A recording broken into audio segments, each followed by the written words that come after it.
his fourth start, thrown 26 in the third innings, given up only 15 hits, only 12 runs, 8 of which were earned, 17 walks, 42 strikeouts, second on the club behind Brian Areju.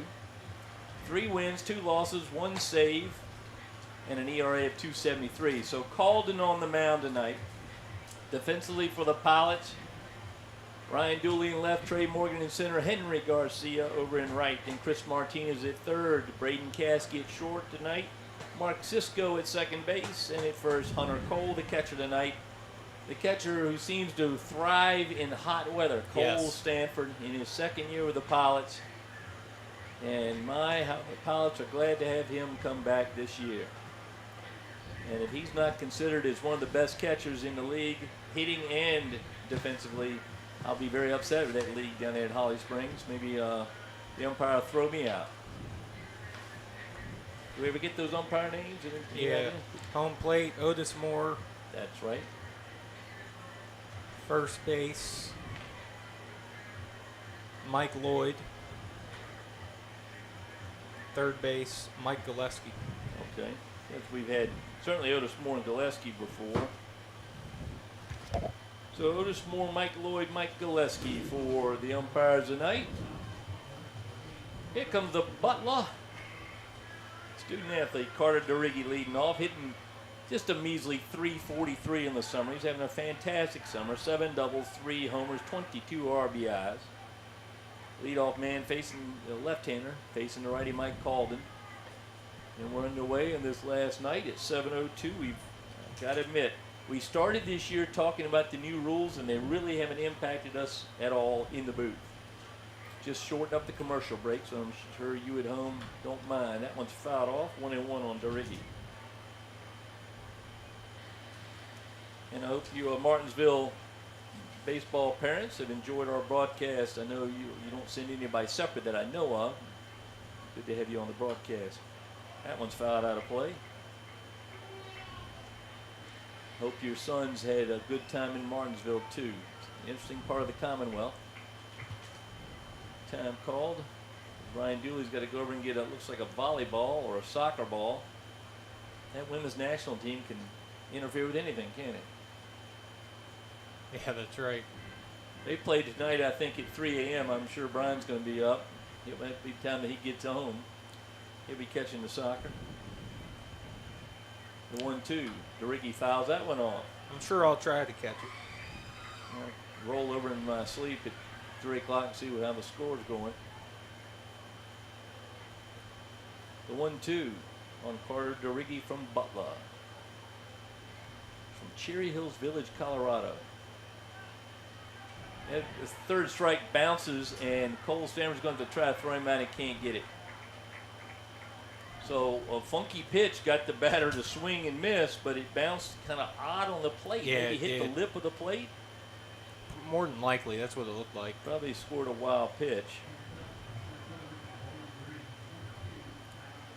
So with 1 strikeout but nobody out, here's Adam Fallon. He's had a terrific year.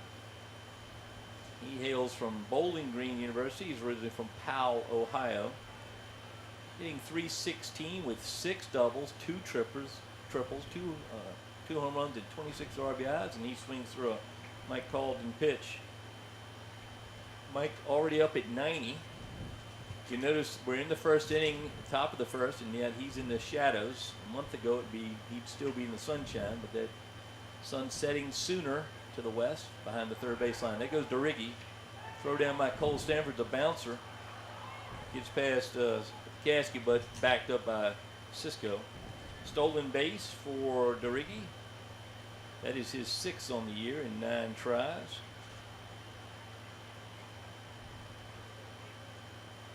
Pitch in was a ball, 1-1 on Fallon. This is where Fallon's been tough with 26 RBIs. You know, their big RBI leader, John Boy Rittenhouse, is not in the starting lineup tonight. May not be with the club anymore. One's inside. Rittenhouse from Virginia, Central Virginia. Really had a spectacular year.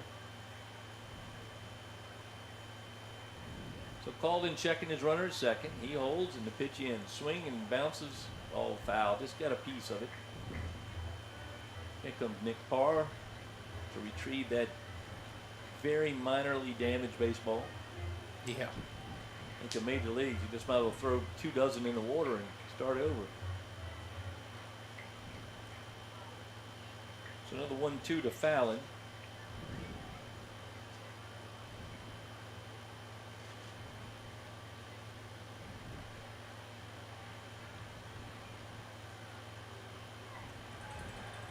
And that's strike 3. It's right underneath Stanford's feet. No advance. So 2 strikeouts for Calden. 1 out. And only 1 out. Drew Needham now, I believe, a second year Martinsville Mustang. Plays his college ball at Western Carolina. Needham hails from Liberty, North Carolina. Big left-handed hitter, hitting 189 on the year, but with 6 homers and 21 RBIs. He's about the same size as Calden, isn't he? Big, stocky young man. Mike looking back over his shoulder. He's going to deliver a pitch. Fouled off over the picnic area. The very crowded picnic area tonight. Picnic area added with that 2-story building down there. The upper story with a roof, slanted roof, but open to the elements otherwise. Good place to watch a ball game. New concession stand and restrooms, and a batting area below on the first floor. Here one. Foul that one off. Cole Stanford looks like he's going to set the award of getting bruised tonight. Was it Wilson Contreras that got hit in the back of the head the other night? Yeah. Back? Very odd happening, because the hitter did not lean back, and yet that caused a ruckus. That pitcher's still suspended, I think, when they threw the batter. 0-2. Low.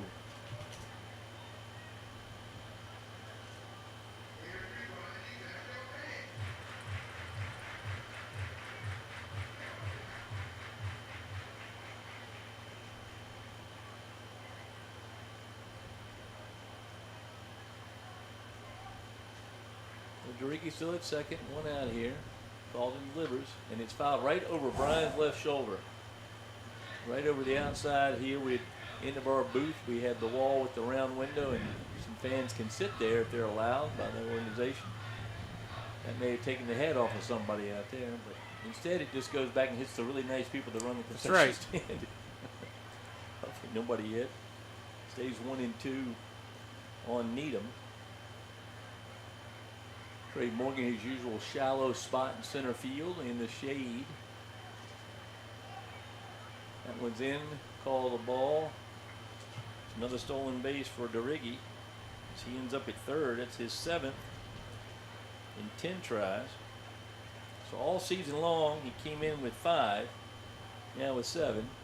Over at third base with a 2-2 count on his teammate Drew Needham. Here's the pitch.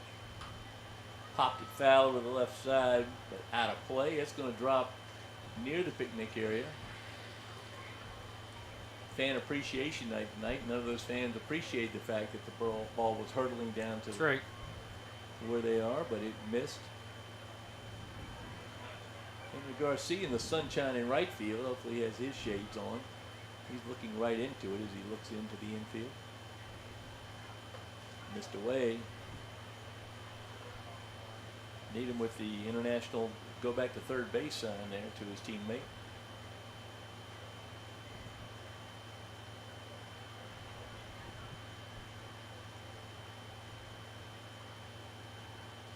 A 3-2 pitch. Fouled sharply past the dugout of the Pilots, past Pilots cameraman Jim Arend down the first baseline. Jim and his partner Ralph Wood, the outstanding cameramen for the Pilots. You can find them at Pilots Cameramen on Facebook. Sometimes even opposing players are in there if you want to check them out, Martinsville parents. It may have some pictures of your sons in some of those pictures. 3-2. High fly ball center field. Trey Morgan back in the sunshine. Can't get it. That's off the wall. Well hit by Needham. 1 run's going to score. Not much Morgan can do with that. That was a shot. The 5th double for Needham has driven in the first run of the game as Dericki scored. And those stolen bases important because he Right. would not have scored on that with Trey's strong arm from center. But it's 1-0. Mustangs down. Here comes Lucas Carmichael, the cleanup hitter. Lucas plays his college ball at this little school that's been around a while up in Williamsburg. William and Mary. He's from Chester, Virginia, right outside of Richmond. Hitting .279 on the year is Carmichael. 31 RBIs. And he takes what certainly was a strike, called the ball. And since Hank is really not here, can he get thrown out? He's down there. I'm using my Right. air quotes. The fans can't see that. But Mike goes back, and the ball goes off his hands. Where did Mike get his pants? I don't know. What is it? Kind of are they kidding him? I mean, Mike's a big guy, and those are really big pants. All of them are pretty big on everybody. The 1-0, swing and a miss on Carmichael. It's hard, the breeze isn't blowing more. You could see it at home, see him flap, because they've got plenty of material in those pants. Hunter Cole at first, though, looks like he's wearing Little League team pants.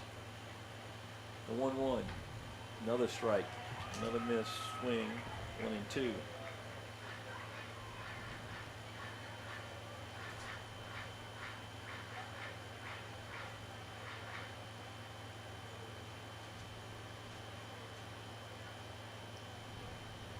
Mike looking in his runner at second, turns to the plate and delivers. Outside. 2-2.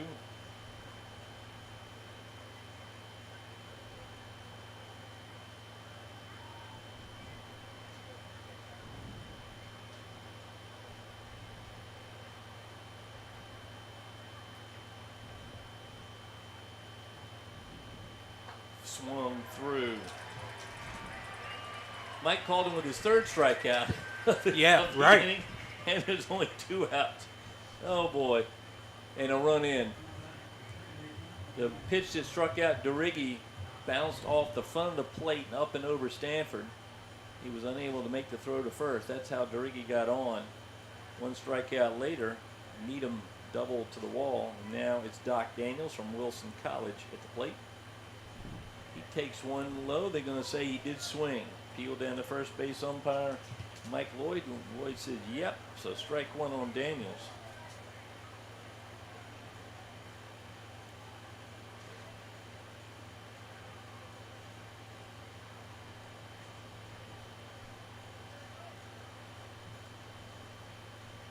Right-hand interface in the big righty.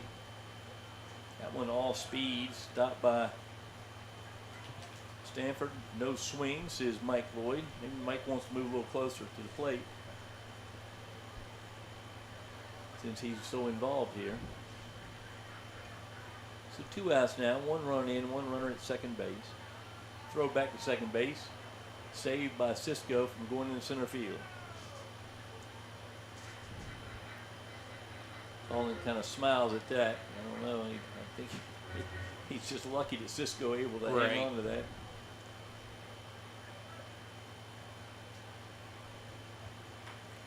There's a flare out to right field. On comes Garcia charging it. And the throw's coming home. Not going to be in time. A great throw, but not in time. So it's a single and an RBI for Daniels, giving him his 6th RBI. Second run in. And now Bo Rusher from Catawba. Bo from Salisbury, North Carolina. Town known for where they make those little steaks. Oh yeah, the Salisbury steaks. Yeah. They fight it out with Maryland for that time. Salisbury, Maryland. That pitch up and away, ball 1 on Rusher. Rusher this year hitting .263. 1 homer, 9 RBIs for the catcher. Left-handed hitting catcher.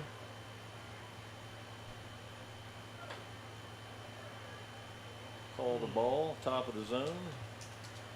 Why not? 2-0. 2 runs on 2 hits. This will be one of those unique innings where he strikes out 4. There goes the runner second. Stanford Great throw, great catch. Caskey playing short for the first time. Second time. And lays that glove down. Beautiful play. So Rusher's left at the plate. Daniels out. It's only his second time he tried to steal, and he's been unsuccessful both times. Good play. Pilots do give up the 2, so we'll be back in a minute for the bottom half of the first.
Well, Pilots trailer here at the bottom of the first of the season finale against Martinsville. The Mustangs put 2 across despite Mike Calden's 3 strikeouts in the inning. Hunter Cole, Braden Caskey, and Ryan Dooley to face Caden Plummer tonight, a VMI kid from Mechanicsville, right outside of Richmond. 5'11", 190-pounder. He's a rising second at VMI, meaning junior to the rest of us, making his 10th appearance, his 8th start this summer. He's thrown 33.2 innings, giving up 36 hits, 22 runs, 21 of which were earned. 23 walks, 38 strikeouts for Plummer. 0-2 win-loss record with a 5.61 ERA, and opposing teams hitting .277 against Plummer. Plummer's going to face that mean lineup I like. Been shifted a little bit tonight with the insertion of Caskey and the sitting of Dunaway tonight. Mason tweaked a little something early in the month. I hope that hadn't come back to him too bad. What a summer he's had.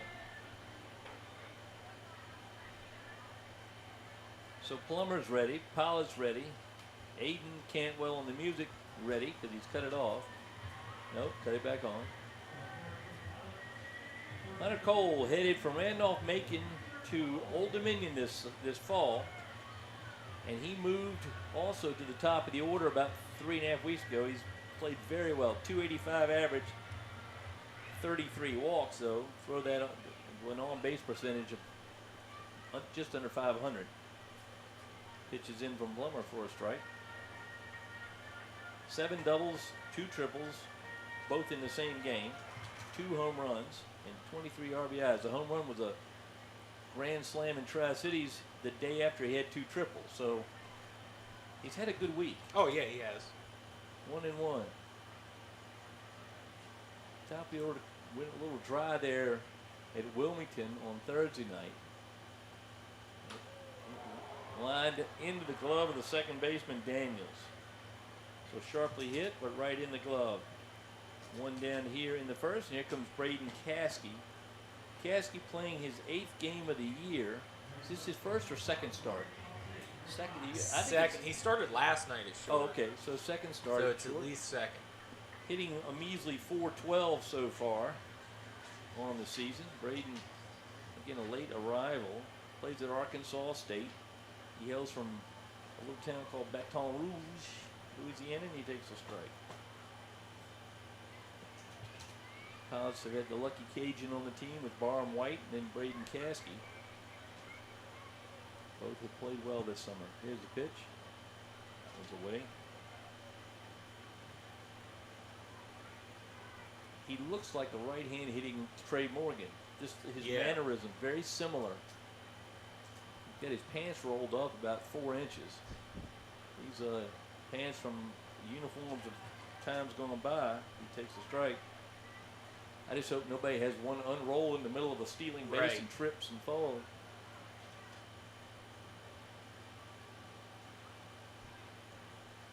So 1-2 from Plummer. Shot foul. Got a little piece of Caskey.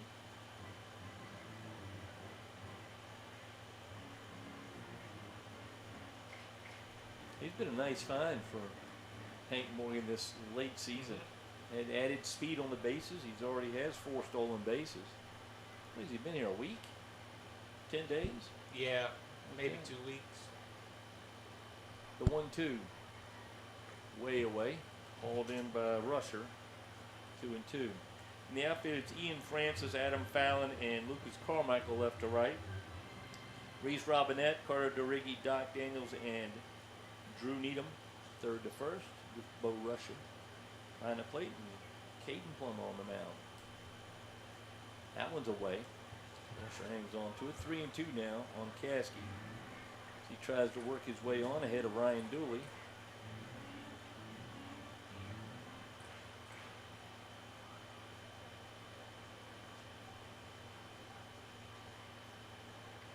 Swung on and missed. It'd be off-speed pitch. Strikeout.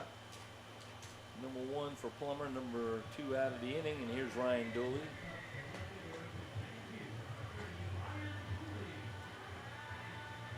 Dooley of the famous handlebar mustache and also of running around the outfield more than anybody else. I think he won the Golden Step Award.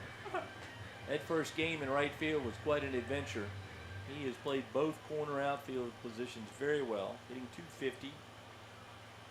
23 RBIs on the year, and he takes the ball. 4 doubles, couple of homers.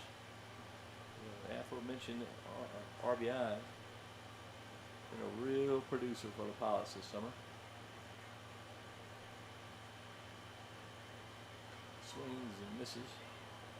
That's an 80-mile-an-hour off-speed pitch, Brian. Same pitch that struck out Caskey.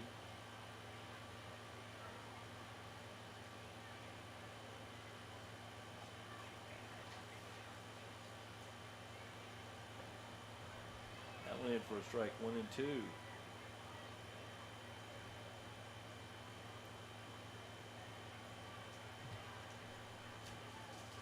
Dooley from Reston, Virginia, up in Northern Virginia, plays in Harrisonburg at James Madison. That one's away. 2-2. Plummer seems to have pretty good control of his pitches tonight. Yeah, fireworks after the game too, I'm pretty That'd be sure. exciting. It's a beautiful night of fireworks, not a lot of breeze, so won't cause any problems because it's a full parking lot out there tonight. Parking up down Pembroke Avenue as well. Called strike 3. Probably out of the zone, but it's called a strike, and that does it. So we go to the second. Pilots trail it 2-0. Back in just a minute.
We're back here the second inning. We've had a pause in the warm-up tosses as Mike Calden's belt has broken as he's trying to hold up those big pants. So they've got a backup belt. Yeah, fortunately, for everybody involved, his pants did not fall down. That's right. There were small children on the field, so we don't want to have any problems. He's ready to go, he says.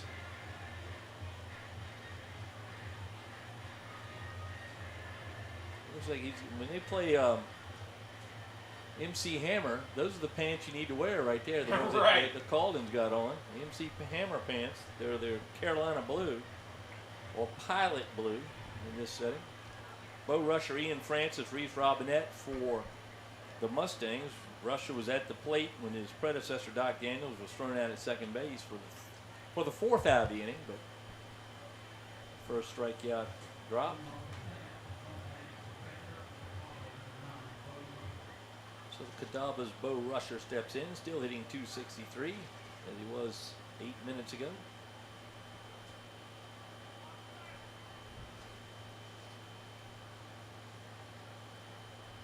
First pitch from Mike is high, ball one.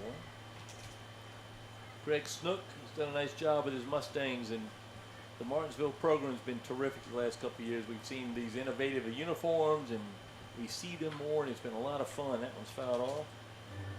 I know it's a long drive for both these teams either way, depending on which way they go, Martinsville to Hampton. But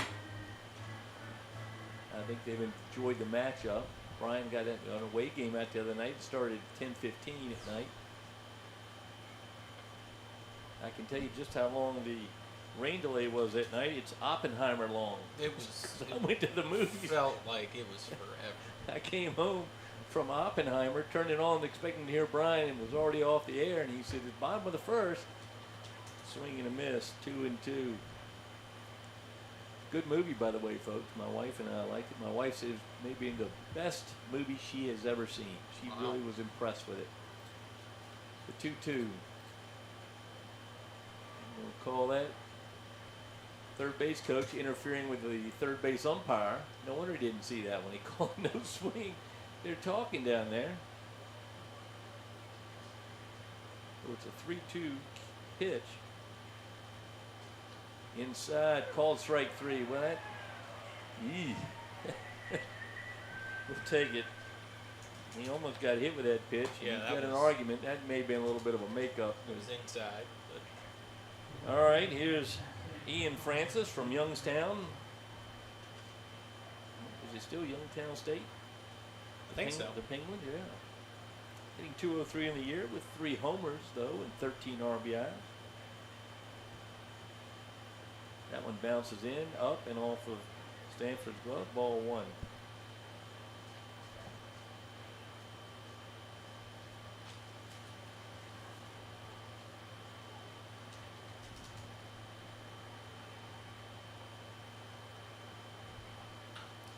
Drive to left center field. Trey Morgan casually drifts over and makes the catch.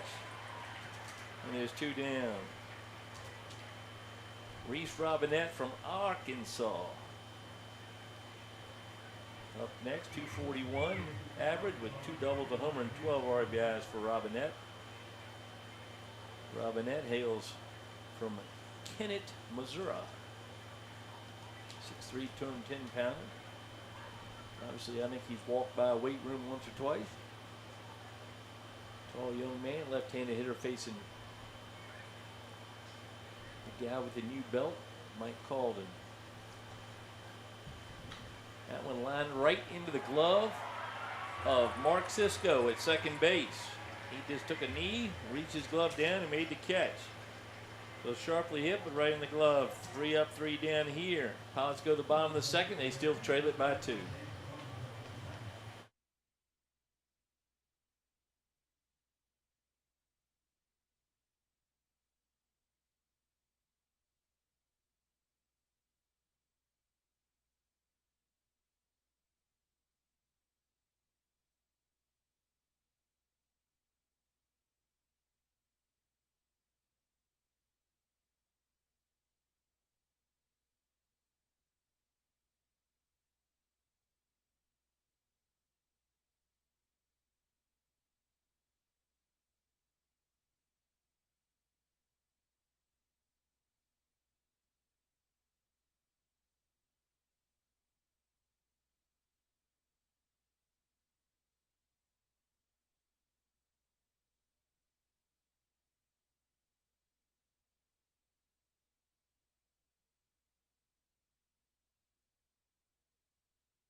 Well, this final night of the 2023 season means the last time we'll see many of these pilots. Brian and I have had the pleasure of working 3 years together. I've, of course, been here a little longer than that, so I remember the 20 and 19 seasons. But I want to mention some of these year's pilots that we may not see again. Carmine Poppity, we talked about, the pitcher out of Tennessee Wesleyan.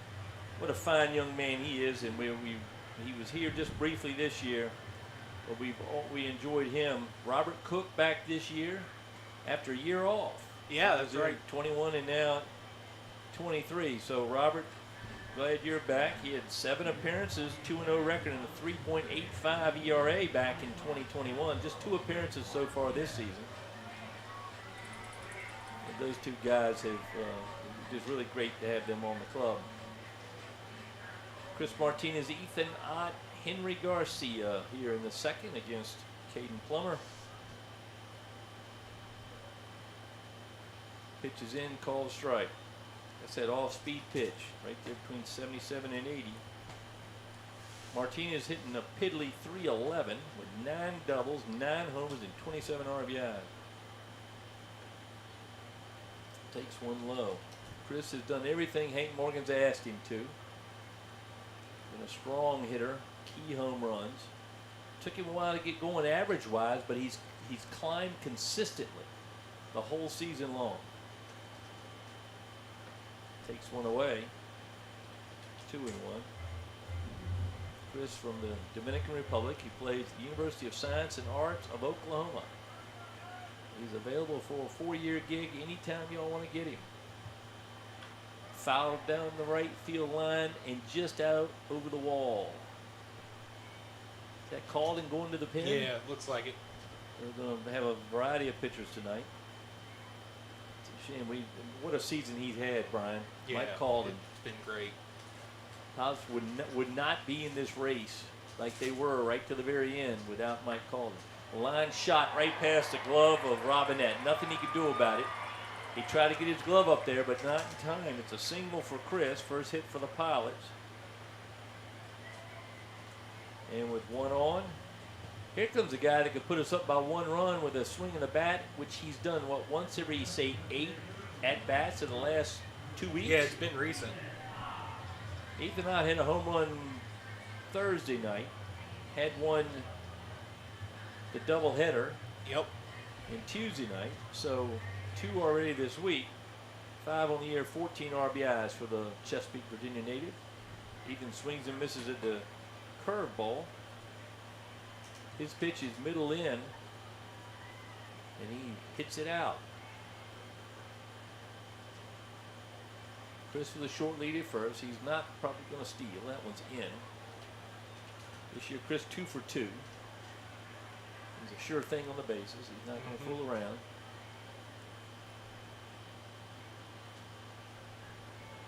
Let's give Ott a chance. Throw over to first base. Chris back more than safely. I think Drew Needham and Chris having a good time down there at first.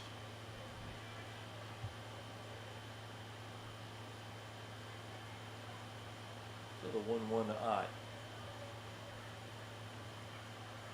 Inside. 2-1.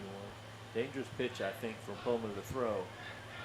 You get that maybe 3 inches further out, and Ott's going to put that out there near their bus. Right. He's a very strong right-handed hitter. Took him a while to get used to the wood bat, but he's used to it now. There's a drive out to right center field. And there, Brian, is him going the opposite way.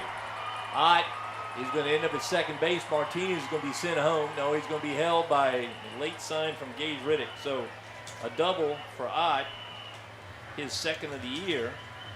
Puts runners at second and third with nobody out. And here's Henry Garcia, the All-Star. 102 off the bat. How many times have we seen that in the last 3 weeks? The power he's hitting. I mean, he hit 107 right off of. Oh, yeah, right off the guy's fanny. Yeah.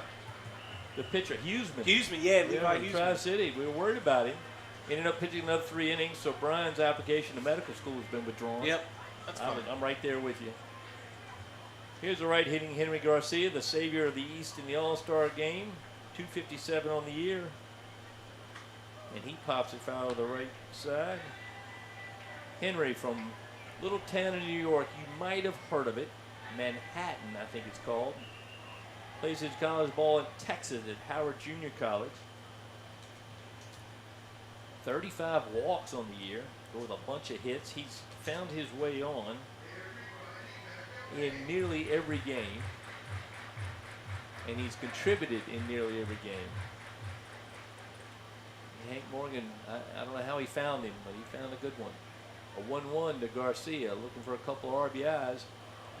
And that one, the bat didn't come off his shoulder, but he twisted his body, called a strike. 1-2 on Henry now with Trey Morgan on deck.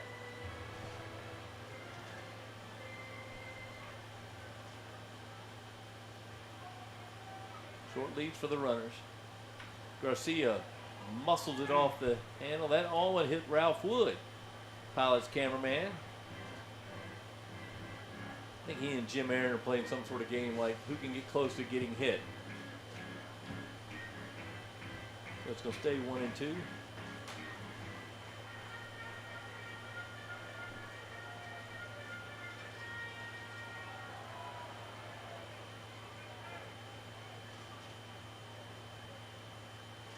Oh, swing. And it gets away from the catcher. Oh, foul ball. Foul ball. Foul ball. Good. A lot of confusion at the plate, but Otis Moore's hands were up. Henry and Rusher both kind of stood. Yeah. It was like they knew it was foul tipped, but nobody else did. Yeah. So here we go. Another 1-2 pitch from Plummer to Garcia. Martinez at third. Ott at second.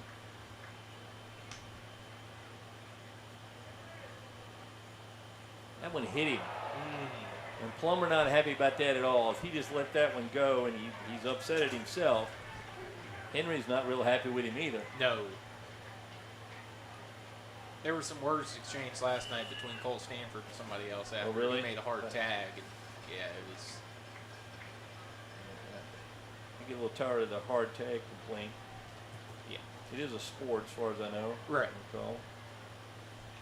So Henry's going to take his time getting to first base, get the kinks worked out there.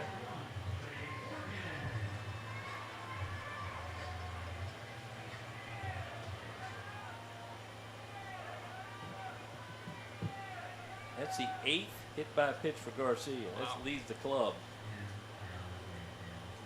I'm not sure that's the stat he was hoping for when he showed up from Howard Junior College. He does seem to get hit. You know, we've seen more hit by pitches this season than we've seen. I mean, from both teams. Yeah, I would seen say so. A lot more than you would expect. I know these guys are up on the plate. A lot of them just get it right up on the plate. And some of them had their Barry Bonds starter set elbow pads. So Rusher and the pitching coach, who I believe is Ryan Turner for Craig Snook down there at Martinsville, out to talk to Plummer. So 3 on, nobody out. And Trey Morgan, who does not have a home run yet this year, be a good time for Trey to get his first. Left-hand hitter has hit here probably more than anybody else. High school ball, college some, and then for the Pilots for his 5th summer, and he takes ball 1. Trey, or Henry Winter Morgan III, hitting .250 on the year with 11 RBIs. 25 walks for Morgan, including 1 for an RBI earlier this week. That one's in, 2 balls.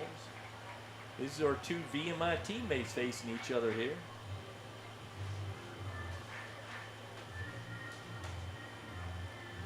Trey Morgan is in 5th summer, by my count, not counting playoff games, 134 games as a Pilot. That was low. No, called a strike late. 2-1. But 134 games. I was counting the guys that I thought may have gotten as many. Connor Myers, 117. Garrett Brooks, 98. That one's fouled over the press box, 2-2. But by my count, in 2020, he got to play 28 games for the Pilots, and that would include games against the Tyler Summer League. 21 games in 2019 when he came out of high school. I think he played a game before he even graduated. Had the ceremony. Line up to middle. It's going to drop. No, it doesn't. It does drop. Falls out of the glove. That's a base hit. So it's a long single. Nice effort out there by Fallon. He may have twisted that wrist, Brian. Yeah, it didn't look. RBI single for Trey. It looked like he just rolled it. That tip of the glove hit. They do agree with me over there. It was a hit. Runner Martinez comes in. Ott stops at third, and Garcia quickly into second. That was a close play. As Fallon in center gave it a good run. He's going to be all right, but he's favoring that wrist a little bit. Ball was sinking quickly. He came in, not quite in a full dive. So the tip of the glove caught the turf. And he kind of overslid his own hand. Here's Cole Stanford, catcher of the year in the Coastal Plain League, in my opinion. .358 at the plate.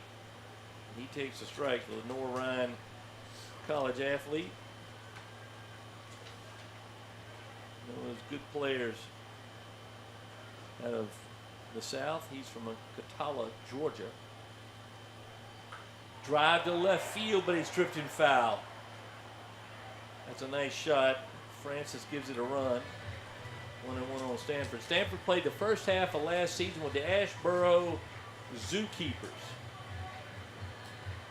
And then he left the Zookeepers and played an equal number of games with the Pilots last year. One of the rare inter-league moves. 13 RBIs this summer with a home run. Takes that one away. 2-1. Nobody even in the Martinsville bullpen tonight. Nope. They do have luggage out there, so somebody will show up. Stanford swings and misses at that mean slider or curveball he's throwing. It breaks away from the right-hander. That does it. I missed a strike there. One down now, and here's Mark Cisco. Haas trying to level this game. They trail it 2-1 here in the bottom of the second. Cisco hitting .250 on the year. The New Yorker from Long Island City. Hello to the Ciscos. 5 RBIs with a home run this season for Mark. Lays off what's called a strike one. Mark trying to add 1 or 2 RBIs to that 5 number. Ott at third, Garcia at second, Morgan at first. Fouled off. Quickly 0-2 on Mark.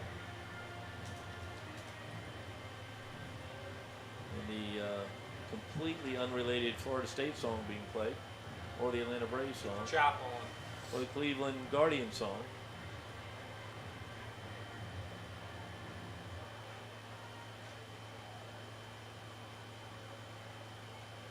.2 on Mark Cisco. Pilots try to tie this game. In the high, good eye from Mark.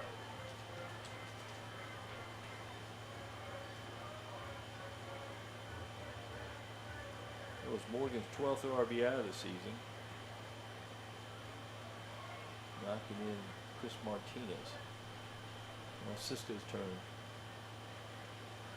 Swing and a miss. Struck him out. 2 strikeouts in a row here with the bases full. Here's Hunter Cole trying to keep that streak going, or not going.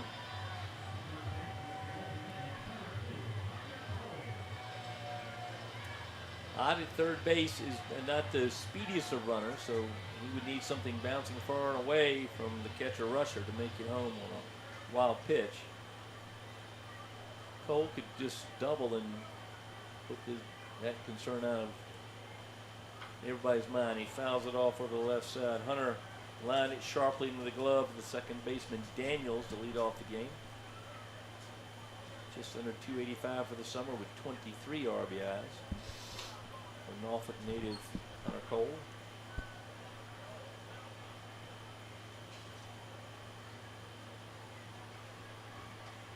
That one's in. Rusher backhands it, hangs on to it, 1-1.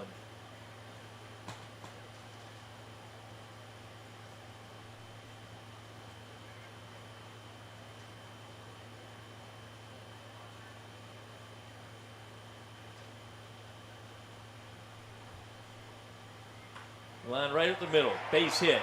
That's going to score 2 because Trey Morgan's going to be sent home. Throw's going to go to third. Well, that's Trey going to third, isn't it? Yep. And here he comes home, and it goes in the dugout.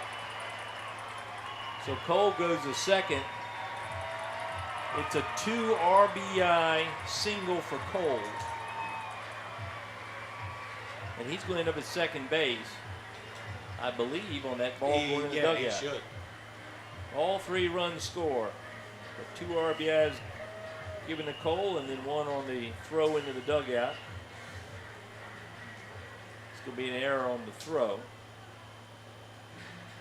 And they do put him in second base. Cole fighting for another base. No, he gets to stay at second. So he should go to law school if he's going to argue for third base. Right. Here's Braden Caskey with a chance to knock in his second run of the year.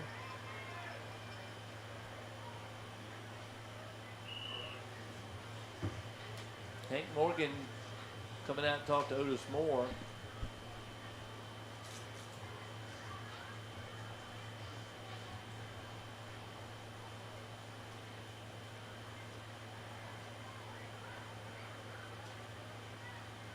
So everybody's going to stay put. Moore says thank you for the comments. And Caskey's job now, Pilots lead at 4-2 after this 4-run outburst. Single, double, hit by a pitch, single, strikeout, strikeout, single. 4 hits for the Pilots in the inning, their first 4 of the game. There goes runner to third and is driven deep to center, but Fallon's got a beat on it. Now he's drifting back, reaches up, makes the catch. So a long hit by Caskey results in the third out, but the Pilots get 4 across in the inning. They move ahead 4-2. We go to the third, back in just a minute.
Oh, welcome back to War Memorial Stadium here in Hampton. The Pilots have just moved ahead in the bottom of the second with 4 runs. It's 4-2 Peninsula.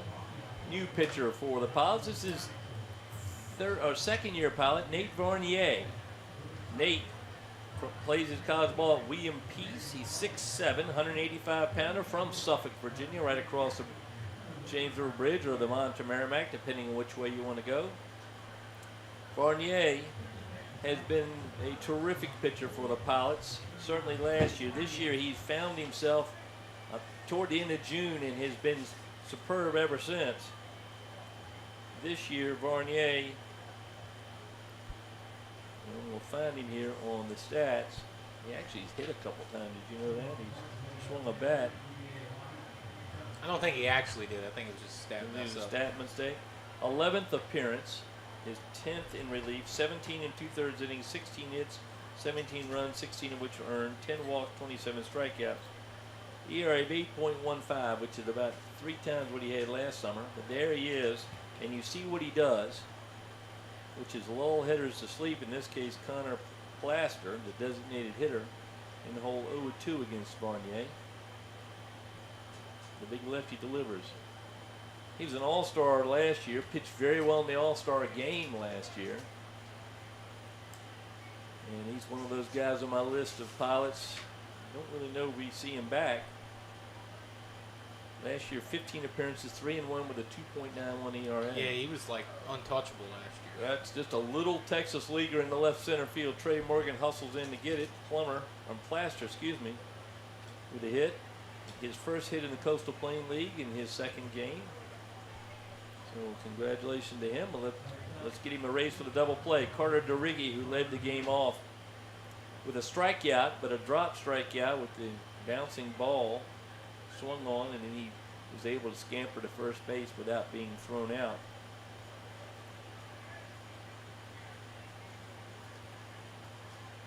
So Varnier delivering to the left-hand hitter DeRiggi for ball one.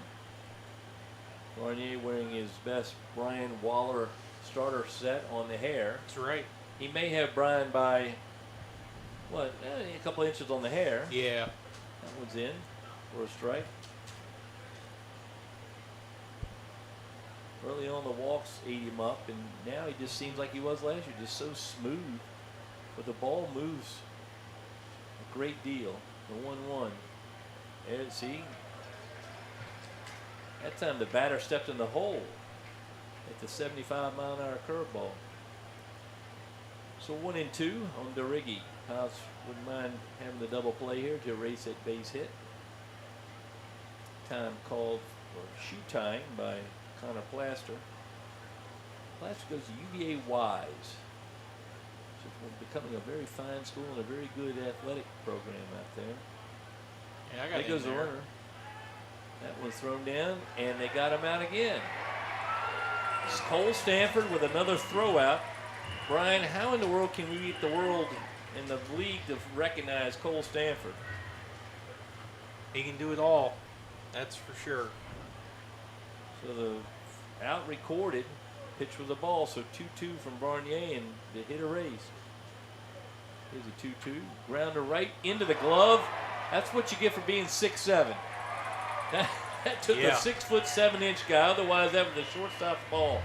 Nice snag by Varnier. He helps himself. Now 2 outs quickly here in the third, and it's Adam Fallon. For a minute, I thought the glove was on top of a broomstick, but it was his arm. It's reaching straight up, despite falling away from where the ball was hit. Fallon struck out in the first against Calden.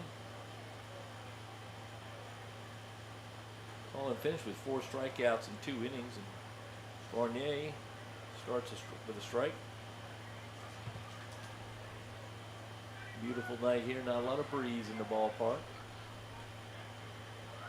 That's a swing and a miss. He's one of those guys that he starts slow and gets slower. Right. And they swing and break their necks trying to hit it if they're out in front. Allen hitting .316 on the year, and he's struck out. Well, that does it. It's a great play by Cole Stanford, matched by his battery mate, Nate Varnier. He's going to get a hand, and another great season from Nate. Pilots go to the bottom of the third. They lead it 4-2 back in just a minute.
Well, as Henry Morgan, the caretaker, announces a fan here that's been here at the stadium at least for one game every season of its 75 seasons. Caden Plummer still in the mound for the Mustangs, and he's facing Ryan Dooley, Chris Martinez, and Ethan Ott. Dooley into the first with a strikeout, looking for a hit here, and he takes the ball away. JMU Duke. Miles Rohrback with 4 hits and 4 runs in the second. There's a strike in, 1-1.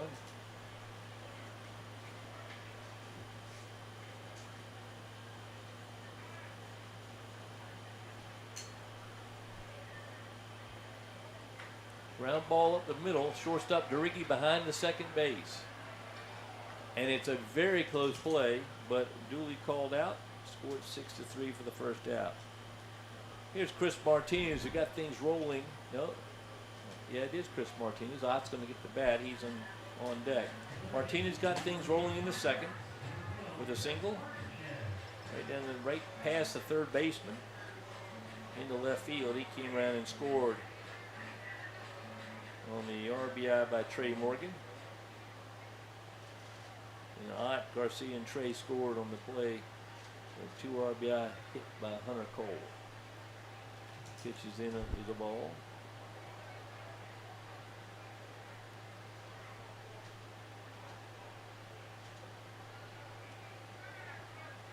That's a ball.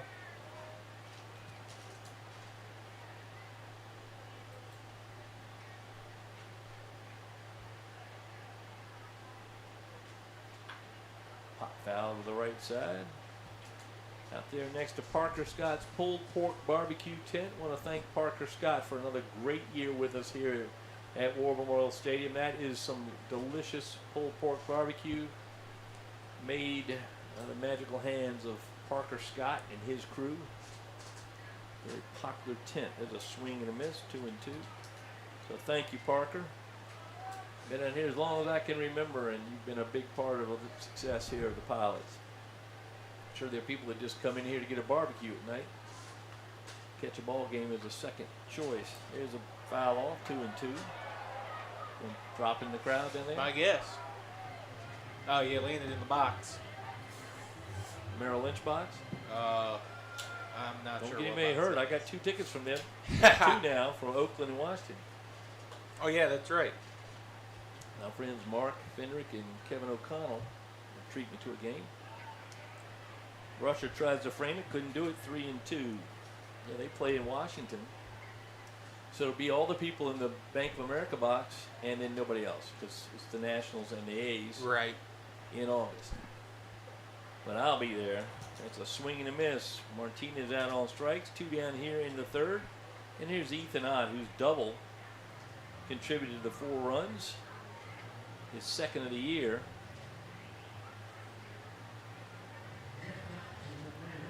The Tidewater Baseball Player of the Year back in his high school graduating year in 2021. Playing at UNC Pembroke. I tell you one thing, Brian, we go another month, we win the second half outright. I just think this team is that good. Just a disappointing year. It happens in baseball. Of course, in the majors, that's why you play all those games. Because it does take a long time to level out unless you're an A's fan like me where you're out of it the first week of April. They actually won the first game. That's a strike called, unbelievably so. Yeah, you know, we in the first game of the year, the A's beat Shohei Ohtani Really? and the Angels. Yeah, held him to no home runs. Beat him 1-0. That'll show those rich guys. 1-1. Ott drives it to center field and deep, but back goes Fallon. He makes the catch right on the edge of the track. So Ott once again gives it a ride, but can't hit it far enough. We're through 3, 4-2 Peninsula. Back in just a minute.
Go back.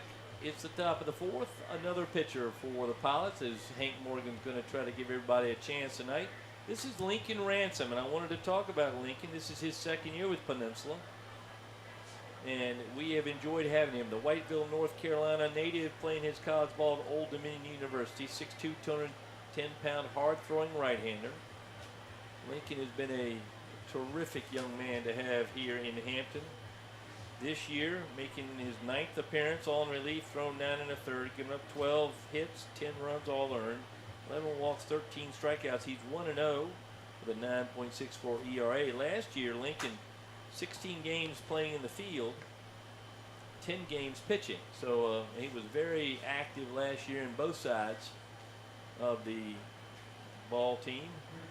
So Ransom on to face Drew Needham, Lucas Carmichael, and Doc Daniels here in the fourth. Pilots lead at 4-2.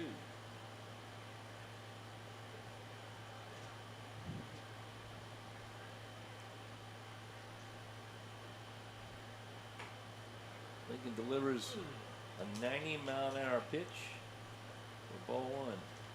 Lincoln very much over the top. Looks into the catcher, Cole Stanford.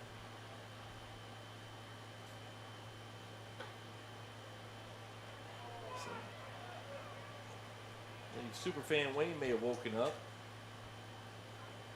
He had a couple of cheeseburgers. I figured he slept early, but he's up awake now. 2-0. That one missed. 3-0.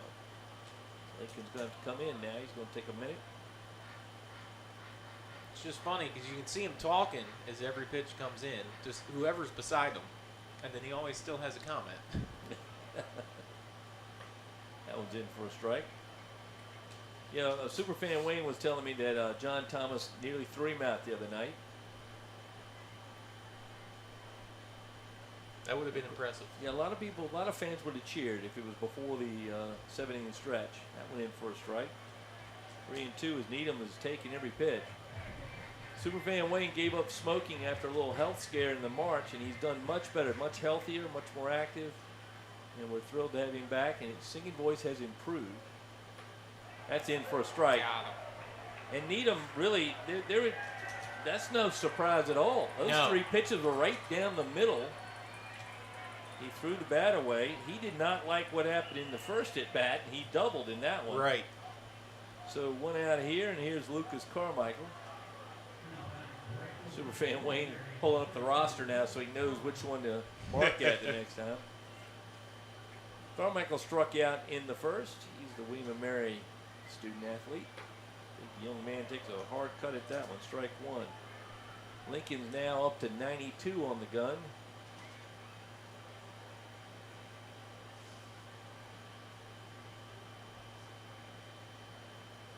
That's fouled off. That was a slow one at 91. Carmichael checks his bat. I would too after that.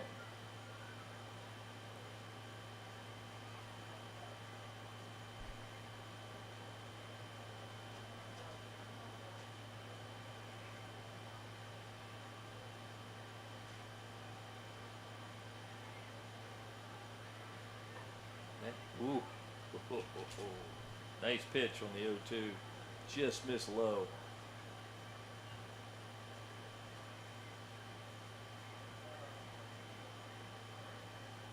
Lincoln looks like he's grown a little more hair this year than last. A little more longer hair. And quite Brian Waller length. Certainly longer than mine. When I have left, yes. See all those commercials about hair, but now that I have none, it's much easier to care for. 2-2. Right down the pipe, but low. 3-2. When we were at Wilmington, Nate was showing me and Aiden pictures of him in high school when he had a buzz cut. Oh, really? He looks completely different. Maybe William Peace has some sort of thing where you can't cut your hair. It's kind of the opposite of the Yankees. That one flashed foul to the left side. Oh, he said they've tried to get him to cut it, but he's always just like, nope. Well, buy a motorcycle to match that hair, or a guitar. Does he have either one of those, motorcycle or guitar? 3-2 on Carmichael. It wouldn't surprise me if he had a guitar. I doubt a motorcycle. An off-speed pitch. Yeah. Carmichael way out front, but got a piece of it.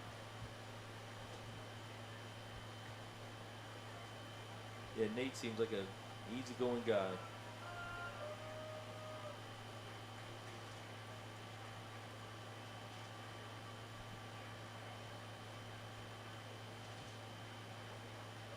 That one low, walking. 1 on 1 out. Here comes Doc Daniels from Wilson College. I was looking up Doc Daniels because I heard Aiden talking about his name the other night. You're right. That's an unusual first name, but that's how he's listed at Wilson College. Right. Doc Daniels, 6 foot, 185 pounder. He's from Deal Island, Maryland. Went to Chrisfield. That's where Connor Evans, former Pilot pitcher, big tall guy, Evans, out of that Chrisfield, Maryland area. Went to high school. Actually, he was off one of the islands near Tangier. It wasn't Tangier, it's another one. Throw down to first base. Back safely is Carmichael. Carmichael's 6 for 9 in stolen bases this year. 2 balls on the batter. Evans' family just added a child last year. What a nice young man he is. There goes the runner to second. Throw down by Cole Stanford. Sails into center field. And you're going to have a stolen base and an error, moving the runner over to third.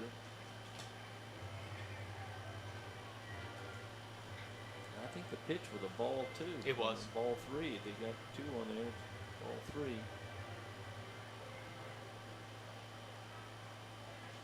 Interesting how you get players out of the Eastern Shore to come to the Coastal Plain. That one's strike.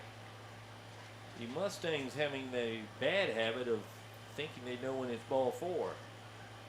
So for the second batter in this inning, they were wrong. 3 and 1. That one's fouled off. 3 and 2.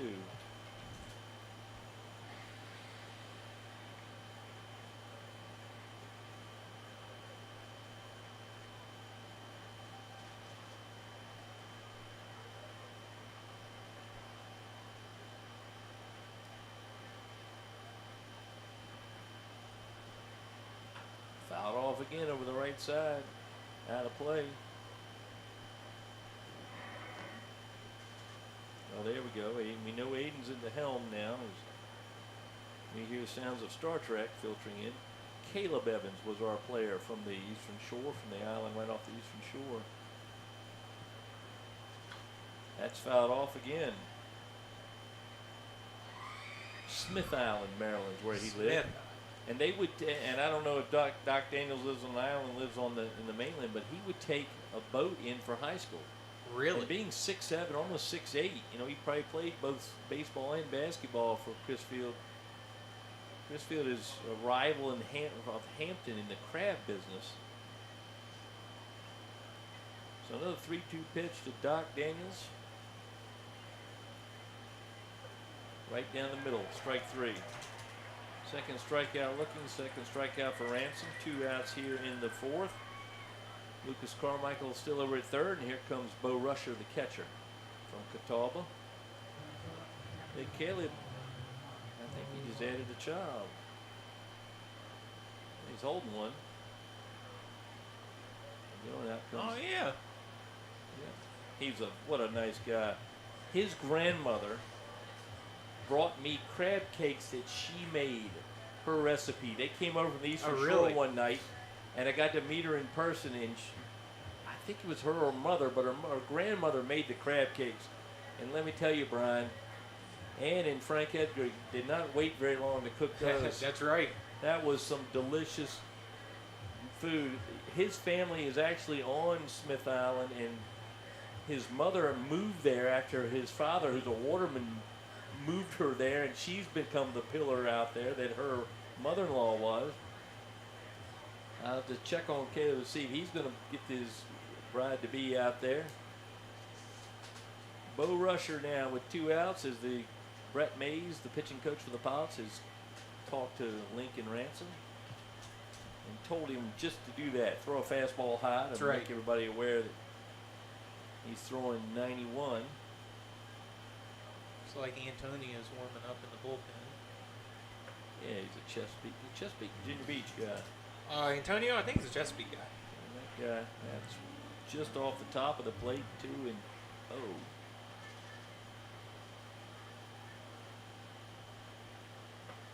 That's a strike.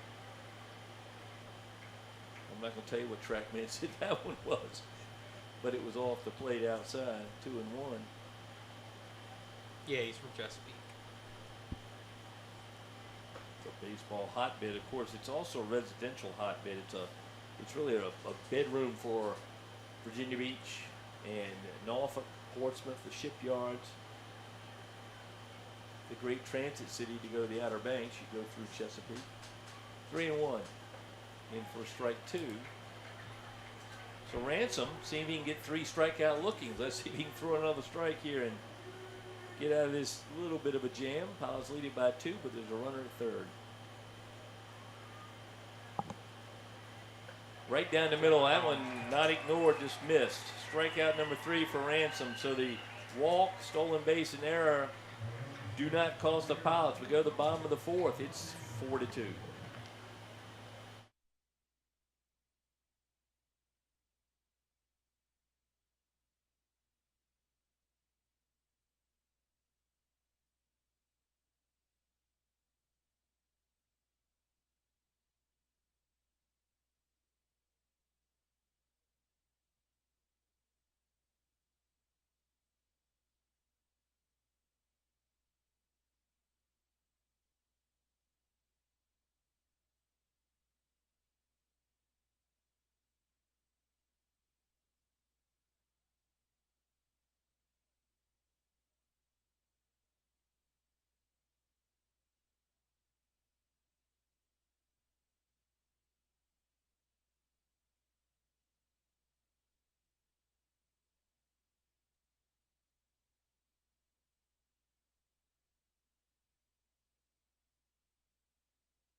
Well, we're back here in the bottom of the 4th. We've had a baby baptism, which is a tradition here in every home game. The youngest fan, in this case, if that baby was any younger, they would have had to lift the mother up. Yeah. Because that's a little tiny thing. And she is, what did you say, 7 weeks 7 old? weeks. Congratulations to her. She has been baptized early. That's baptism without a P, baptized. Theodore, 7 weeks old. Theodore? Yep. That's all right, Theodore. I'm very proud of him, and he's got that going for him going into life, which is a really good thing around the peninsula. Have you been baptized? Caden Plummer looks, if he changes, Brian and I may not know if it's a right-handed pitcher because the uniforms are camouflage and very well camouflaged. You cannot read the numbers. I think that's him, the same pitcher, Caden Plummer. I say 34. Yep, that's him. Henry Garcia, Trey Morgan, Cole Stanford scheduled here. I think you may see Hank Morgan make a few changes as we get in the later innings. Pilots lead it 4-2. Here's Garcia. Garcia, in the last inning, got hit by a pitch by the same pitcher. He later scored.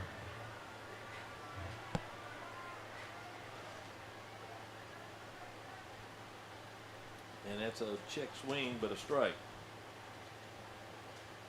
And Henry with the terrific year with the Peninsula, honored by being selected as an all-star and then made the catch of the game down there. Late in the inning, saving the win for his teammate, Mike Calder. That one's away. Look at this pink in the sky. It's that Martian pink. That guys like Doc Daniels and Caleb Evans can tell you about on the Chesapeake Bay. Swing and a miss. Get a few clouds, 1 and 2 on Garcia. Get a few clouds in the sky, and you get this beautiful Martian pink as that sun sets. It drowns out every other color in the world for those few minutes. And we've got it up high right here, and you can see the field change color. It's a nice pitch, but called a ball. 2 and 2. I think Bo Rusher is surprised at that one. Henry with another chance here. Fallon creeping in center. That one missed low. Boy, Brian, That low area has changed. Plummer's not happy, and I don't blame him. Look at that color sky. I know. Folks at home, it's hard to see. I think on the TV, that one's up high, and he walked it. Lead off wall for Garcia. Just his 36th walk of the year, leading the club. It's really hard to see, but with the artificial turf infield, this pink of the sky reflects beautifully. Right. This is when you want to take your picture. And if you come into town, Bob Harper Photography on Queen Street has a picture of War Memorial Stadium taken from out in center field towards the grandstand on one of these nights with that pink color, and it's gorgeous. Here's Trey Morgan. He's singled, knocked in the first run for the Pilots. Henry Garcia slides in, and he's safe. Garcia with his 25th steal in 29 attempts. Pretty impressive. Yeah. Of course, Hunter Cole 35 on 40 trips, so those two have really led the way with the speed. Trey takes a ball. His single right up the middle drove in the first run of the second inning. Swings and misses on that one. Trey, an all-star pitching selection this season. Had a scoreless inning, and then he won the pitching competition the night before. 1-1. That's where you want to bunch of. This is where somebody needs to get a picture of Henry out there. He's right smack in the middle of that field with the cross lights. Look at that picture there, right. Brian. I know, I'm sure Jim's got one. I'm going to take one myself because that is beautiful this time of night. That one driven to right, back into the corner out there. Catch made, but runner moves over. So Trey gives it a ride. I thought he got that one. Yeah, Carmichael just got it as that bullpen wall hit the original wall. But Trey does his job, moves the runner up 90 feet. And with one down, here's Cole Stanford. Looking for his 14th RBI on the season. The catcher struck out in the second, excuse me. He takes one under his arms for ball one. 358 or just under that for the season. One homer, one double. First baseman Needham in on the artificial grass. That one fouled off over the right side, 1-1.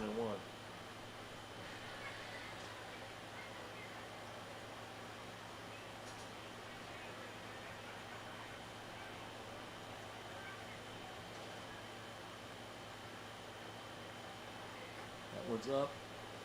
Ball to strike. Cole can't complain too much because he wants his pitcher to get that call.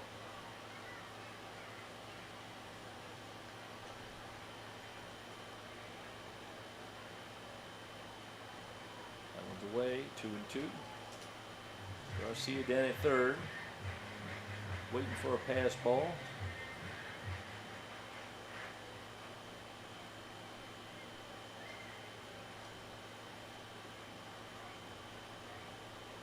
Driven to left and deep, and that's gone. That's got to be gone. Yep. Cole Stanford. What a way to finish. That's right.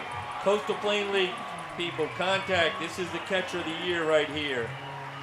2-run home run for Cole Stanford. His second home run, his 14th and 15th RBIs. Raising that average up over 360. And becoming really almost a full-time catcher here at the end of the season. So 2 runs in with 1 out here in the fourth. Pilots lead at 6-2. There are people in the bullpen for Martinsville now, not yet throwing. I got to give it to Caden Plummer. He's given up 5 hits, 6 runs, but he's still throwing.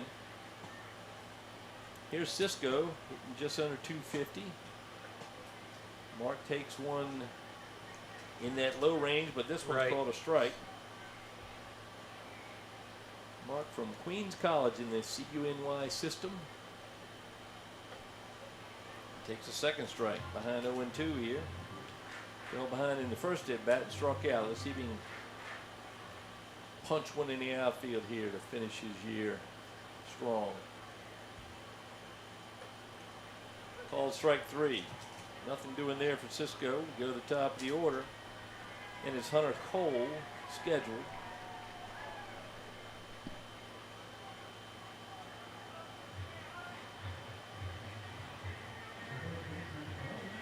Cole Stanford, what a performance. Tell you, out of the pilots, how can you ignore like all Coastal Plain League, Dunaway and Stanford? I could name a few more. There's a bunt over the head of the catcher and backwards. Strike one on Hunter Cole. Cole 1 for 2 tonight with a sharply hit line drive in the first and a 2-run single to center field.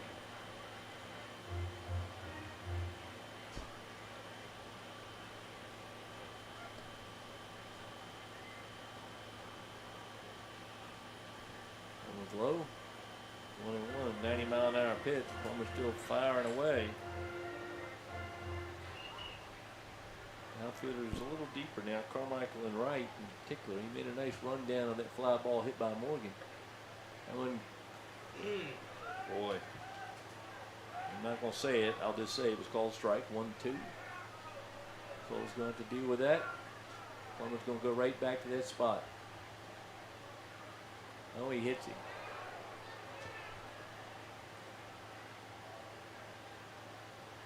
He knocked the glove out of his pocket. Knocked something out. Something came apart.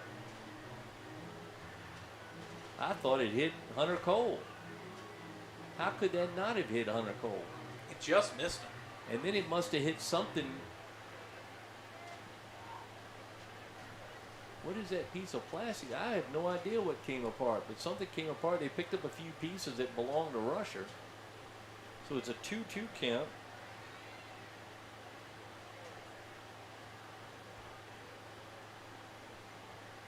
Away. Oh, a close one, given them what's going on tonight. Full count now, Hunter Cole.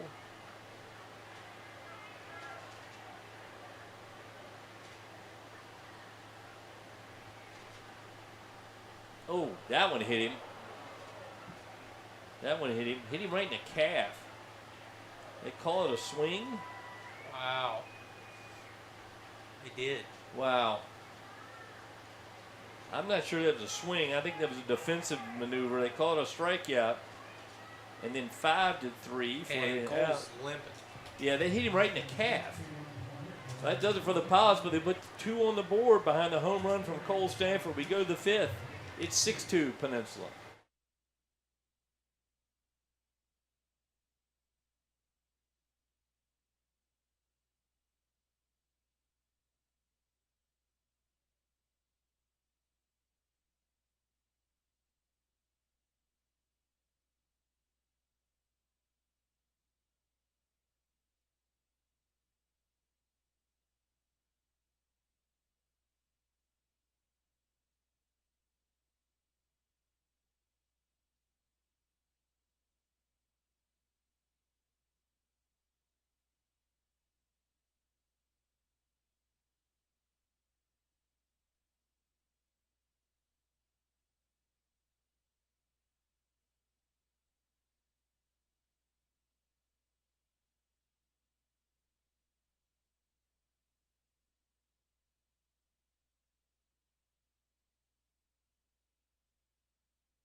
Well, we go to the top of the 5th inning here at War Memorial Stadium. Frank Edgar, Brian Waller bringing you this last game of the 2023 regular season.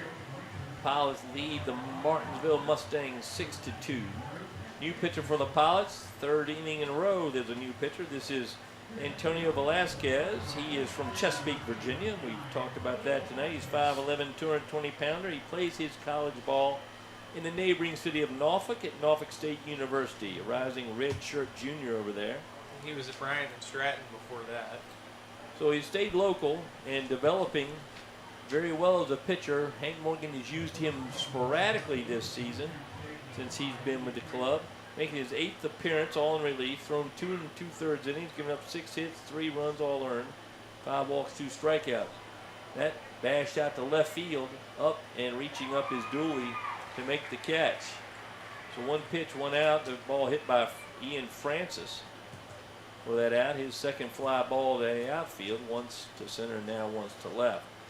Here's Reese Robinette, the third baseman from Arkansas. So Velasquez 1 pitch. He's been used against right-handed hitters almost exclusively, 1 or 2 batters. There's a strike. He's at 89. Brian, this is a guy that the Pods could certainly use again next year if he can continue his improvement. Yes. That's fouled off at the end of the bat, 0-2.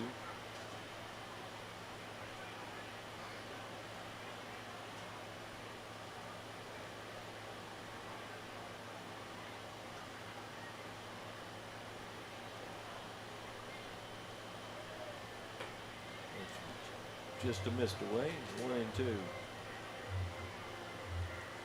Robinette started the night at 241, lined out sharply at the bottom of the second. That one bounced in. 2-2. I don't know if you'd appeal that one, Brian, see if that's a strike. Right.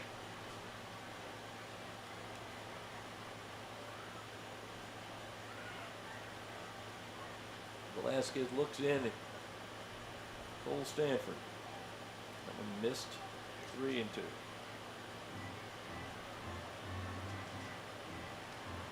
Robinette does have a home run on the year, 12 RBIs. Ground ball at the first baseline, but foul. Cole's going to cut it off. Give it back to his pitcher.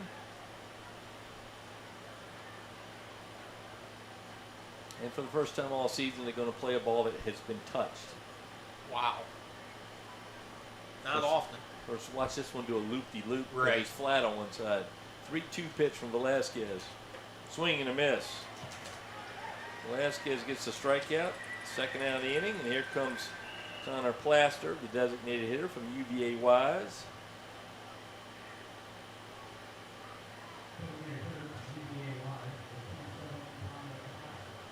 A good football program out there as well as a baseball program. UVA in Wise, which I've visited the campus. My son Jordan played at Pound, Virginia, which is a frequent host of Little League All-Star games. Swing and a miss. Blaster's got the single back in the third. Then erased, trying to steal second base.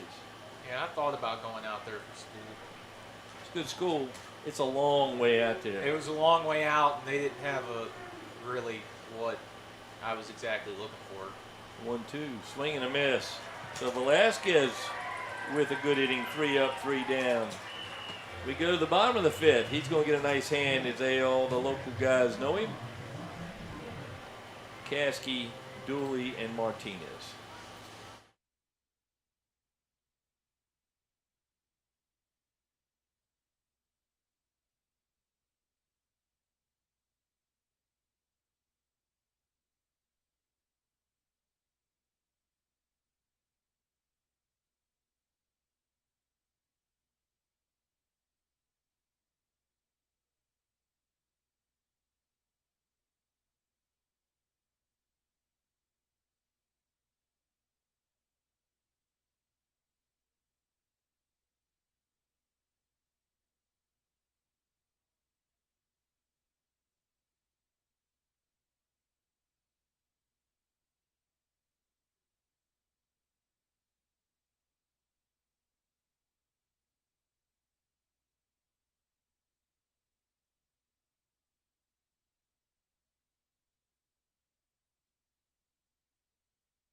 Well, new pitcher for the Mustangs here in the bottom of the fifth is Adam Gillett. Adam from Midland. That's where he plays his college ball. He's just a rising sophomore there. Left-hander, 6'3", 195-pounder. He's from a little town there down in Texas known as, is it, how do you pronounce that, Dallas? So Gillett, the Texan, on the mound here. Making his 11th appearance all in relief. Thrown 11 in the third, giving up 11 hits, 11 runs, 11 earned runs, 15 walks, 9 strikeouts. ERA at 8.73. A lot of 11s there for the Dallas, Texas native Gillett. Left-hander facing Braden Caskey. DeRiggi at short makes a really good play to get a speedy Braden Caskey. He's out 6-3 with the first out. And here's Ryan Dooley with his Leonard Skinner Freebird segment. He's kept it all year. I think. Why not? He's hit all year. Tonight struck out and grounded out. Puts the curl in his mustache, I bet you, the little Leonard Skinner. Great documentary, Brian, on Leonard Skinner. If you like them, it's In for a Strike. I think I've seen it. Was it on Netflix? Yeah, and it's kind of It's not really professionally made, but you really see the down and dirty of Leonard Skinner. And yeah, I think I've seen it. I think I saw it when it first came out a couple years ago. North Florida band, and just that's how the Panhandle is with music. They're great. A lot of members in that band, and of course then they had that tragic plane wreck. That one's popped over the left field, and it's going to get out of play right into the picnic area, and nobody notices. So everybody's having a good time. 1-2 on Dooley. Yeah, if you waited till late in the inning and played that, a lot of people would hold their lighters up and think they're at the end of the concert. So Gillett delivers. That one fouled off. So starter Plummer goes 4, gives up 5 hits but 6 runs. The big shot, the 2 RBI single by Cole, and the 2-run home run by Cole Stanford. 1-2, called strike 3. Dooley was going to draw a line in the dirt, but there is none to draw. It's on the edge. Yeah, that wasn't a bad pitch. Yeah. Chris Martinez now struck out and singled, scored.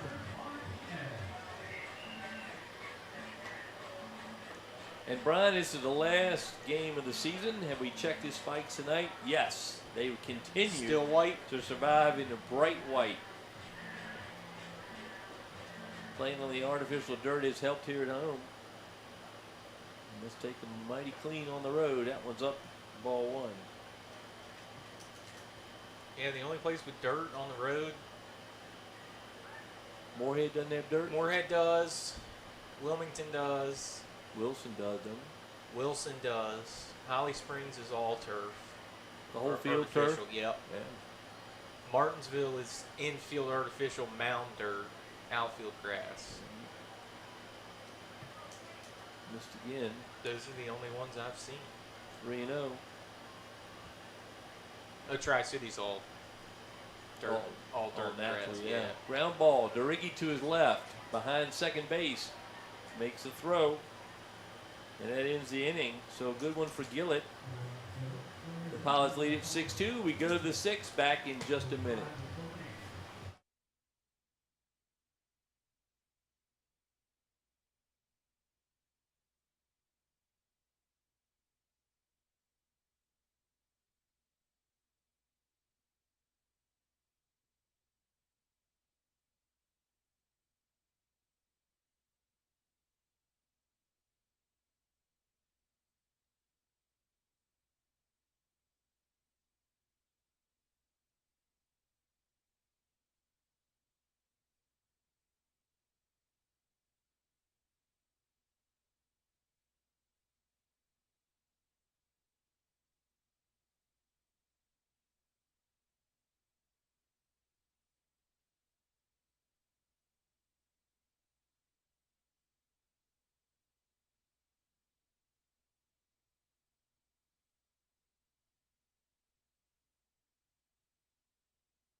We're back here in the top of the 6th inning. Pilots lead it 6-2.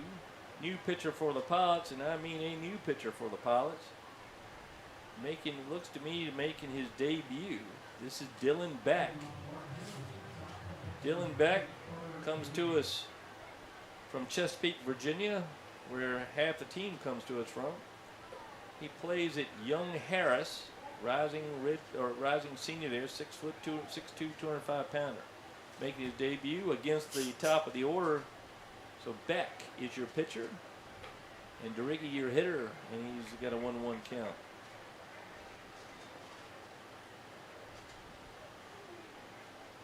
Oh, I got it.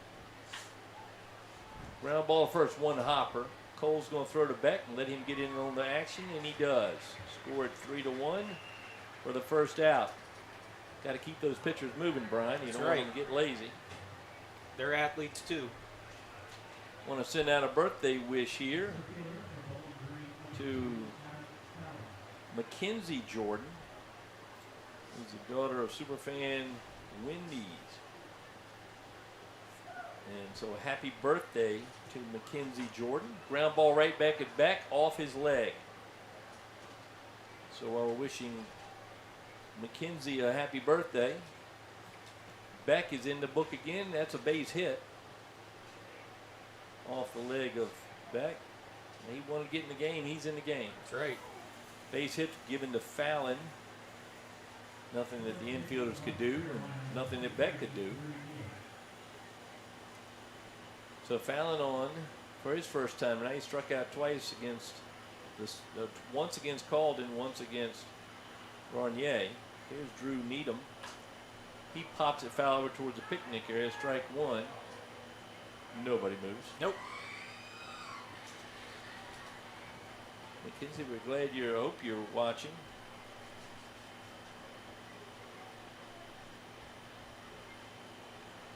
I hope you're having a good birthday. Pilots are trying to give you a win here. 6-2 is the lead.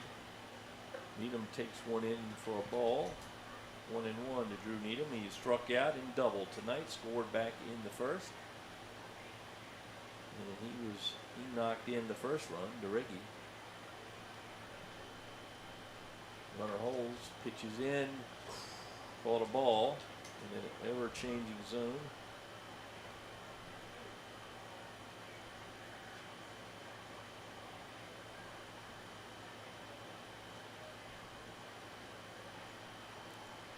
That delivers again. That's a strike. 2-2. The runner at first base, Fallon, who's 20 for 23 in stolen bases, trying to interrupt Beck a little bit with his jolt off of first base, but he's not going yet. The 2-2 with one out. It's upstairs, 3-2.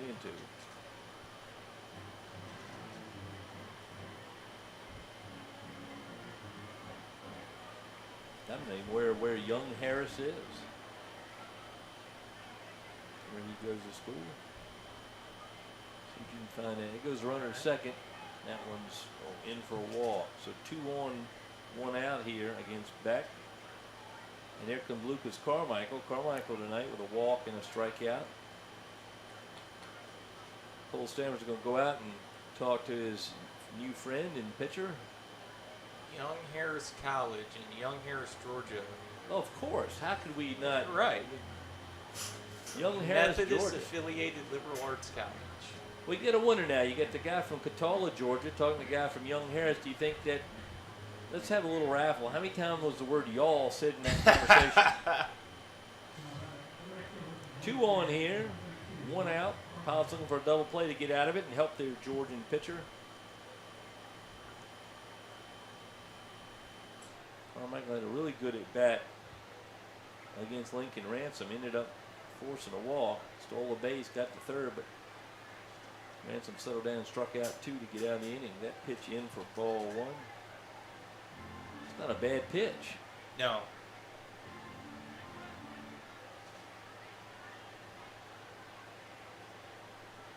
Kyle, the lead runner, obviously has tried to steal third this year, but they're going to hold tight here as they need a couple of runs. That's in for a strike.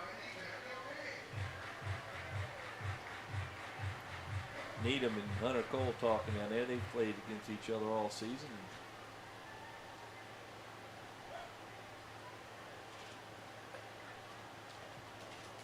outside 2-1.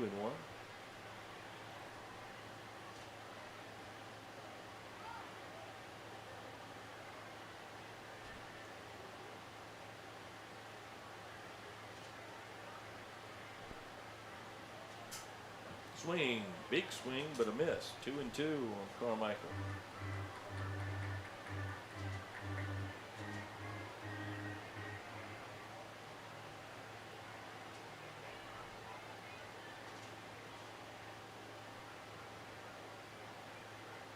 Round ball, slow roller to third. Martinez going to have one play. It's going to be at first base, and he makes it. Runners move up 90 feet, but the second out recorded 5-3. 2 outs here, and the batter is Doc Daniels.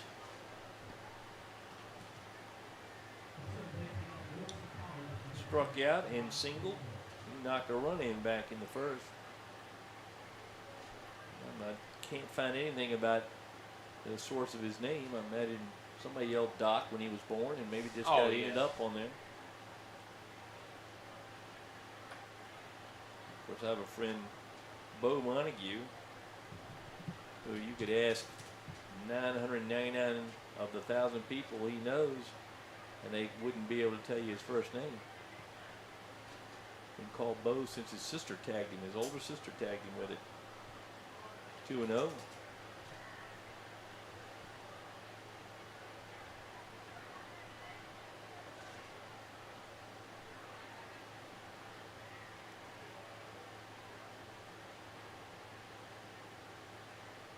In for a strike. 2-1. Beck with 2 on, but 2 out here in the top of the 6th. Superfan Wayne starting to warm up. Down there, that one up and in. With the curveball that just didn't break. 3-1 now.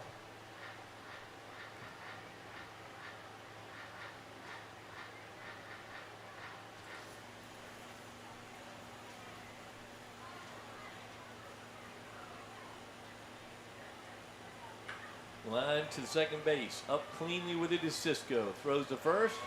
That ends the inning. So a clean inning run-wise for Dylan Beck in his debut. We go to the bottom of the 6th. Remains 6-2.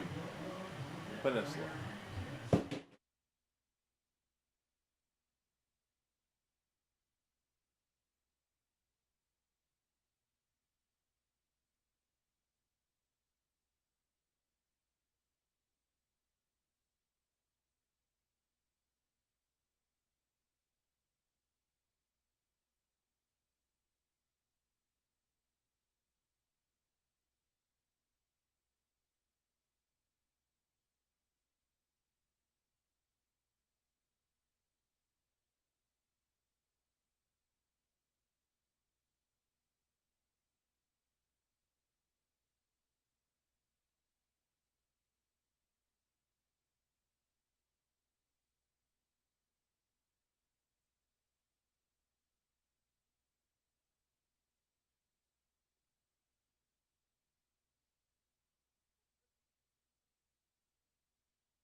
New pitcher for the Mustangs here in the bottom of 6, and Brian and I have taken our votes, and we believe this is Avery Kane.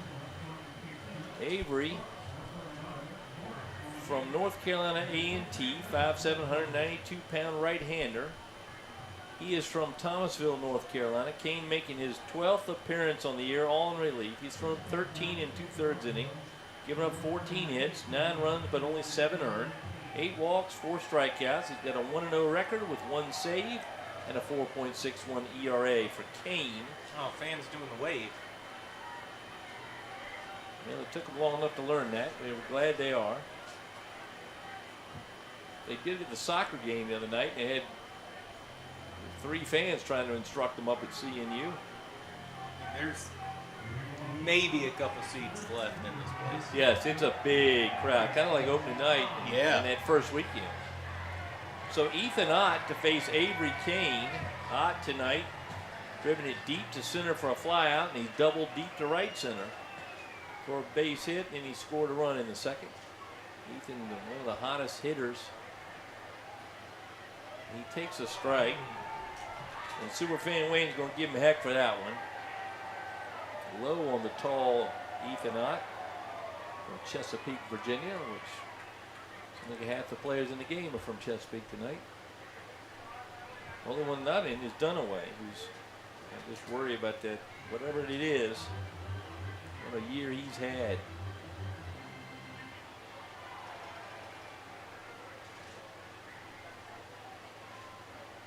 The 1-1. Ethan crushed the third, backhanded down there by Robinette, bounces out of his glove, but he recovers and makes the play. One down here in the sixth, and here comes Henry Garcia.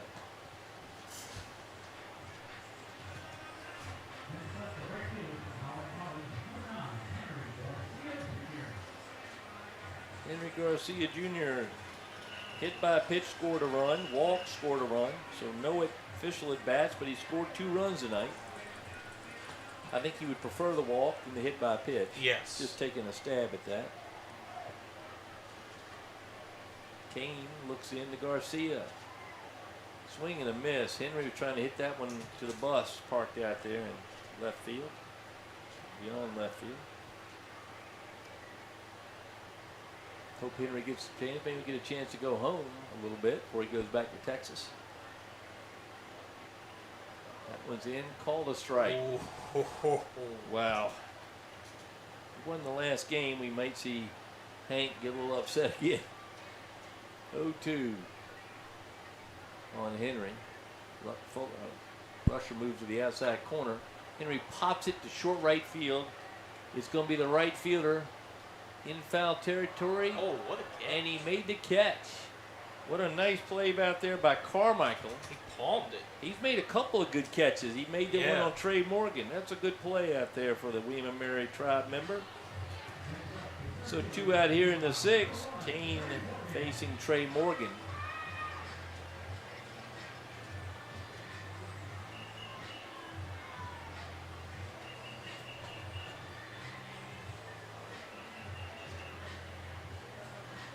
Carmichael comes towards the line in right field and comes a few steps in against Trey Morgan. He robbed him of a hit earlier. Trey takes a strike. See, Trey playing his, on my count, his 135th regular season game for the Pilots to set a record for the club. Pandemic allowed him to play an extra year. That called a strike off the plate. Strike 2.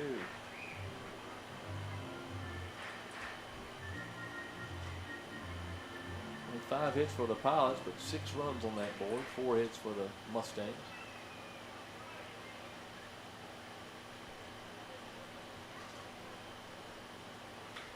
Chop foul over towards his own dugout. Fielded badly by somebody. Hank Morgan. Was that Hank, his father? Yeah. Got to watch the spin. Tell him when you see him later, he's got to watch the spin on the artificial turf. Yeah. 0-2 on Trey as King has a new baseball.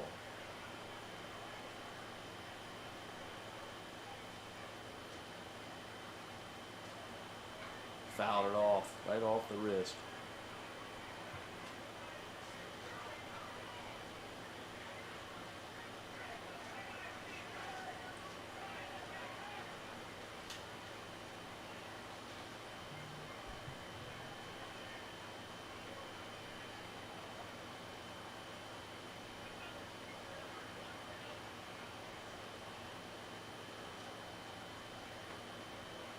You know, the game is slowed down here, and you wonder, is this late in the season, is he's the third base umpire still serving as a clock? I mean, right.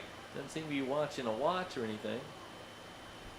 I think these games have moved along very well this season without any. I think we've had 1 intrusion of the clock here. Yeah, I've seen, I think, maybe 3 or 4. Called strike 3. Not one that Trey liked, but he's out. We go to the 7th. Pilots lead it 6-2. Back in a minute.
We're back top of the 7th. New pitcher for the Pilots. I know that's becoming a regular theme here. Calden went 2, then 1 pitcher for each inning. This is Camden Knuckles.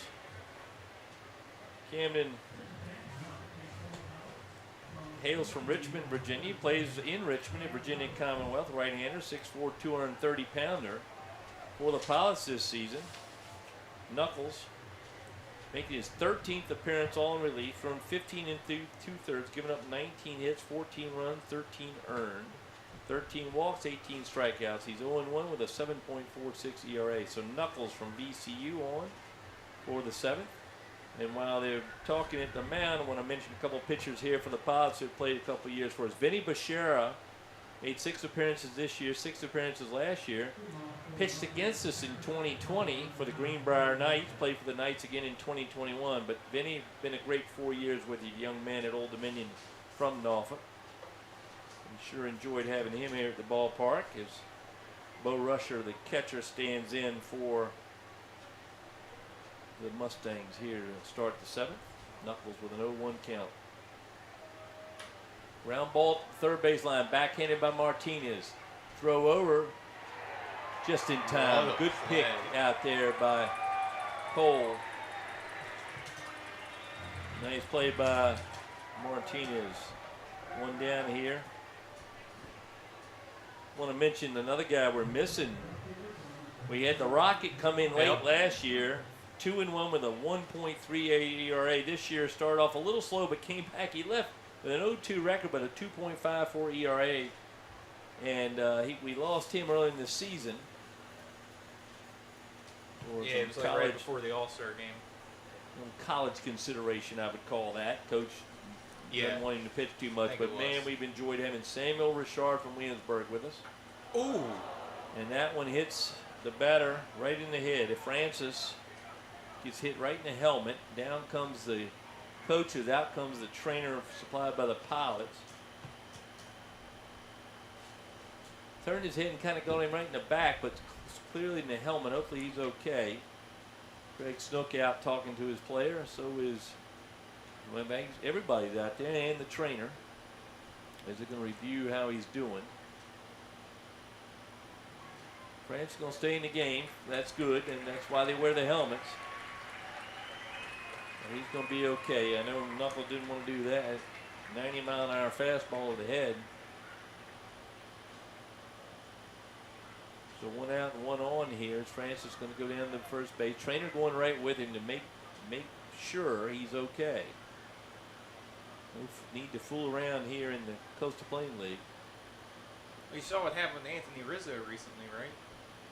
Yeah, I saw that they now say he's had a concussion. That's why he hadn't hit. But have they done any more and say he had a concussion since May? I don't know. Tony McCreaney, who's a Yankees fan, the morning guy on the local news talk station, huge Yankees fan. He just think he has can't hit-itis. And they've made up the concussion from May. But they, again, head injuries are something closely monitored and taken very seriously.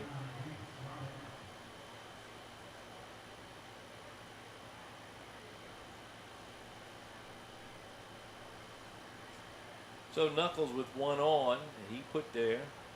Robinette up, struck out, and grounded out. Or lined out, excuse me. First pitch in for a ball. You know, some of those pitches will rattle a pitcher just as much as anything.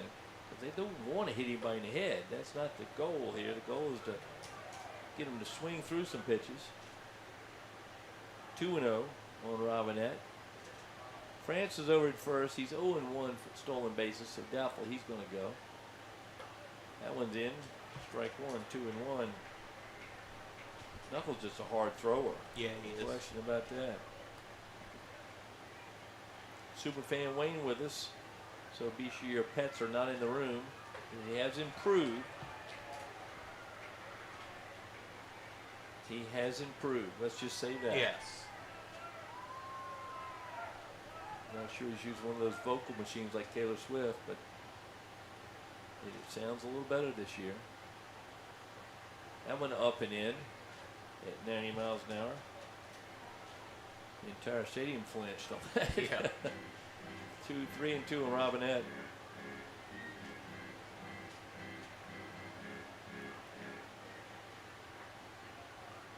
Fouls into the double play ball. They don't get it, it's fouled off.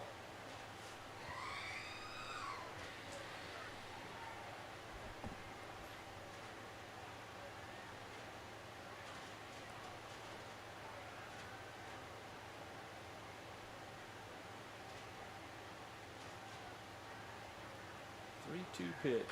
Fouled off again. That went off the face of the roof and over the roof. Fortunately, didn't drop straight down. That's my church. Bob Harper and Ruth Simmons have the St. John's box down there. Oh, yeah? Great people. But a foul ball could do some major damage in the St. John's box.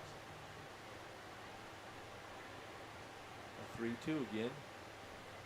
Just missed. That was a good pitch, but low. He's walked him. So hit by a pitch and walk, put 2 on with 1 out. And here's Connor Plaster. Plaster Knight struck out and singled. You know, I want to mention the guy from Tri-Cities that pitched for the Pilots, Cole Garrett. I found today pitched for us 10 times in 2019. Interesting. Out goes Brett Mays to settle down his pitcher. But yeah, Cole Garrett, who had a really good year up at Tri-Cities this year and played for Tri-Cities last year. Right. But was a pitcher in 19 and maybe right out of high school. Huh. But I want to thank him, and of course he's been a worthy opponent this year at Tri-Cities. They were terrific to play against.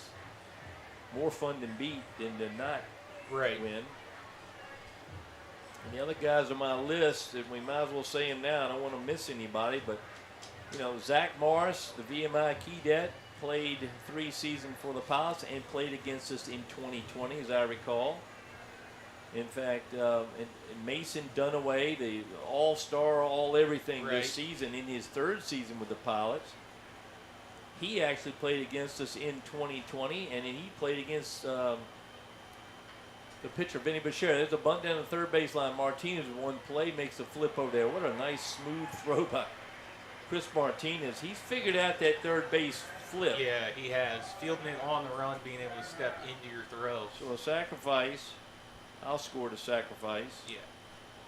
For Plaster. Moves the runners over 90 feet. And here comes Carter DeRiggi. DeRiggi tonight led off with a strikeout, but he gets on base with a drop 3rd strike. He's grounded out twice. Once to the pitcher and once to the first baseman. He's got 2 on. And he takes a strike from Knuckles. Another one I want to mention here, and might as well mention them all, is Justin Stark. Played for us in 21 and then here and had a great year this year. 29 games in 21. That's fouled off. 36 games this year. Got injured earlier today. So he's not hopefully not seriously, but just can't play tonight. But Justin from Prince George, Virginia, what a great player and pilot he's been. So a lot of great players we may not see again, but we wish them all well. Lined at the center field right at Trey Morgan. Morgan comes on and makes the catch. And that's why he plays out there, because he can read that right off the bat and get out of a jam. So Knuckles out of the jam. We're going to stay with you as Superfan Wayne. I know you're thinking, daggone, I thought it would be somebody like Mick Jagger. No, it's Superfan Wayne. He's going to sing Take Me Out to the Ball Game. Ryan's going to give you a show here. There he is. And he's not the one in the orange. He's in the gray.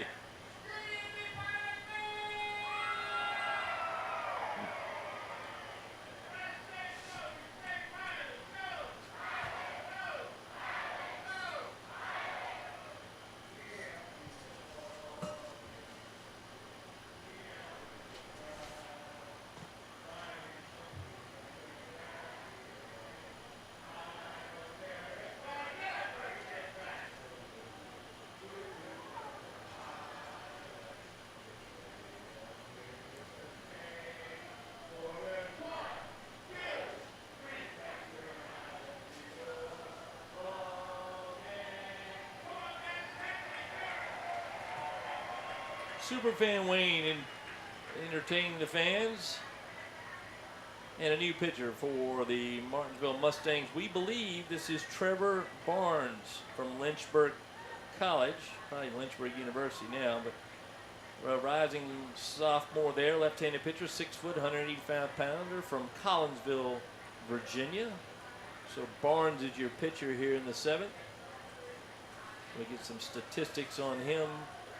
Barnes making his 9th appearance on the year. His 5th in relief, 16 1/3 innings, giving up 26 hits, 18 runs, 14 earned, 11 walks, 9 strikeouts. Had a 1-0 record with an ERA of 7.71. So Trevor Barnes on the mound to face Cole Stanford and Mark Cisco and Hunter Cole scheduled. And we're going to have a pinch hitter. 27 Stober drives it deep out to left center field, and it's going to fall. Stober's going to round second, and he stops. I thought he has come in for Cole Stanford, and he doubles to lead off here. Looked to me like he was swinging before the pitcher even let go of the ball. Yeah. Stober on. Give you a little stats on him. Wearing number 27, my father's old basketball number in King College. Bryce Stober plays at Lenore Ryan, so he's a teammate at Cole Stanford's. He's a catcher outfielder, 5'8", 175-pounder from Hickory, and he doubles. And here's Mark Cisco. He has struck out twice tonight. He squares the bunt, pitch of the ball. So Barnes greeted with the double.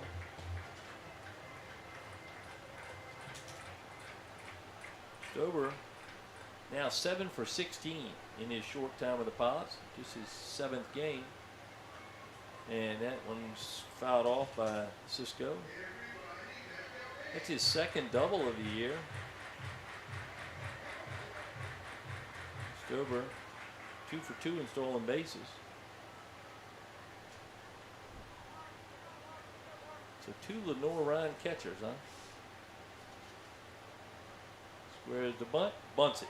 Right back to the pitcher. Good play by Cisco. Throw to first base, bounces in, but is hung on to by the second baseman, Daniels. Sacrifice for Cisco. Scored 1-4 for the first out.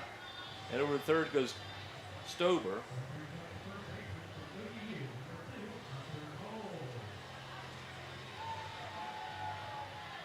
Stober has scored 2 runs already. Now Hunter Cole's job is to give him a 3rd one for the summer. Cole tonight 1 for 3. Takes one high, ball 1. Hitting just under, well, just over 285 at the moment. 25 RBIs for Hunter after the 2 back in the 2nd inning from a single. And 1-0. What are the catchers over at Lenore Ryan both? Did they have to run track too? It seems like it. Because Cole Stanford does the same thing that Stober's doing and runs down third base like he's Jackie Robinson. Gage Riddick right there with it, trying to tell him to go back at times. The 1-1 swung on and missed. 1-2.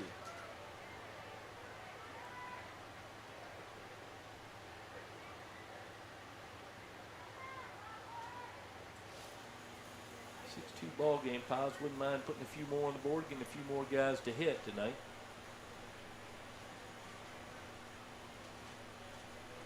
Lefty on lefty here. Barnes delivers. Swung on and missed. Strike 3, 2nd out of the inning. Here comes Braden Caskey. Caskey tonight struck out, popped up, and grounded out. Lowering that 412 he came with here in his 8th game. But he's a chance to get his 2nd RBI of the year with a base hit here.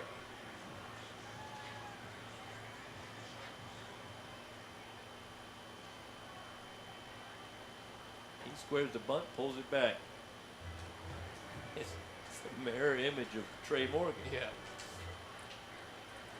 Which is a compliment, by the way. And you see him, those guys play with the bat. 5'9", 170-pounder from Baton Rouge. Takes a strike, a ball, 2-0.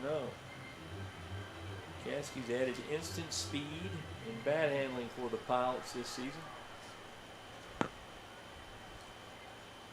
Rising senior, maybe he's got a grad year in him. The 2-0. That one nearly hit him. Well, he didn't move a bit, did he, Brian? No. 3-0.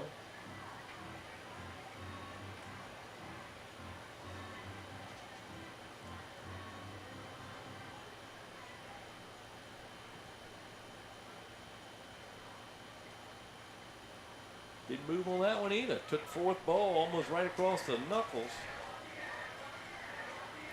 He's walked, 2 on now, runners at the corner. Double by Stover puts him at third. Walk puts Caskey at first. He will try to steal a base, maybe, or he gives Ryan Dooley a chance to pick up another RBI on the season.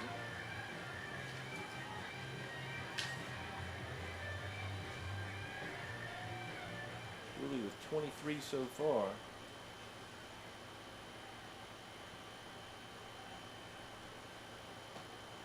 Pitch home is high, ball 1. Well, Brian, when you start your school in Upper Liberty again? Mid-August? No, it's more towards the end. I forget the exact day. There goes Caskey. That one. You get him? I don't think so. A stolen base and a brushback pitch. 2 balls and 1 base. Caskey's 5th stolen base on the year. Dooley with a 2-0 count now with 2 potential RBIs on it. Give him around 25. He can get a base hit here. Upstairs, so far he hasn't gotten a strike from Barnes. 3-0. Chris on deck. Yeah, Chris Martinez behind Dooley.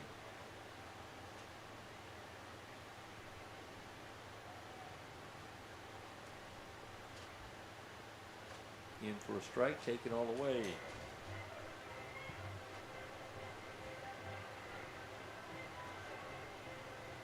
You know, I know that VMI coach that was there when my son was coming through. He graduated in 2012.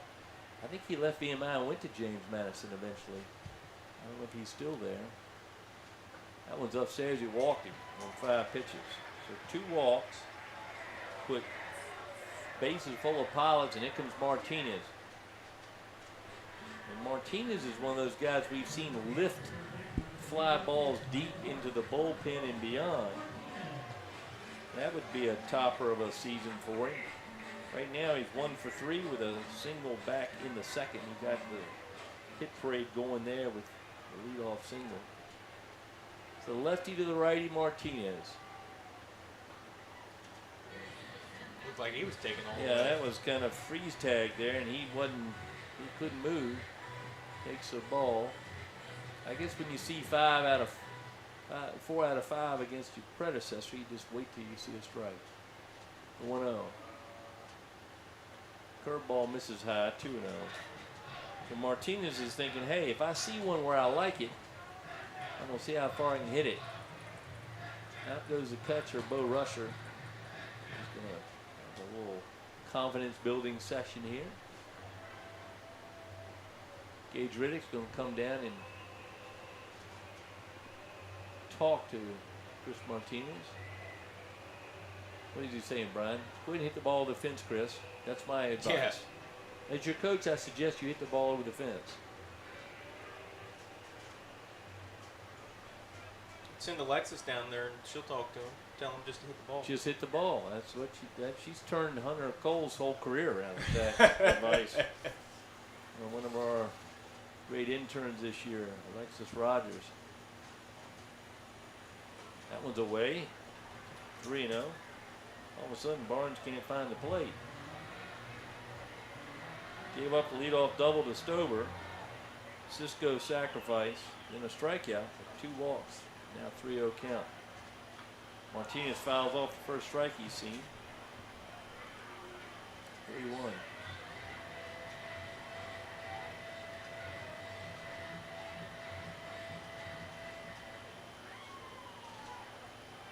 I'm going to guess he's going to guess and just try to hit it. Nope, can't hit that one. 3 walks in a row from Barnes, and he gets an RBI. Does Martinez. 28 on the year for the Pilots. And they move ahead 7-2. As Stober's been out there for 20 minutes. Scores. Caskey to third. Goodley to second. And I'm not sure they've got another pitcher going. Do they have one? They do. They're going to go get another pitcher to face Ethan I. And I'm going to guess it's going to be a right-hander if I had to I would imagine. play the numbers. So 3 walks in a row in the night for Barnes.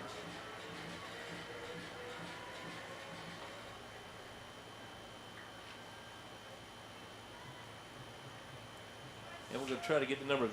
Brian and I now have gone to holding that red plastic up that you use to see those little puzzles, so we can see the numbers. Because the numbers are American flag on the back of a camouflage, and if you get any vision there, in fact, you can see them better on TV than you can in real life. 1918. 1918 was a good year. We don't know. Let's see what we got here. Right-hander, right? Yes. Bogosian or Fisher? Both right-handed pitchers, both 6'3". They're 10 pounds apart. I think it's a 19. 19 is Fisher from Patrick Henry Community College. He's from Collinsville, Virginia. We have Jim Heath, the Hall of Fame Sports Information Director of Old Dominion, over there with some binoculars. It looks like 19 to me, holding the red plastic over my eyes and squinting.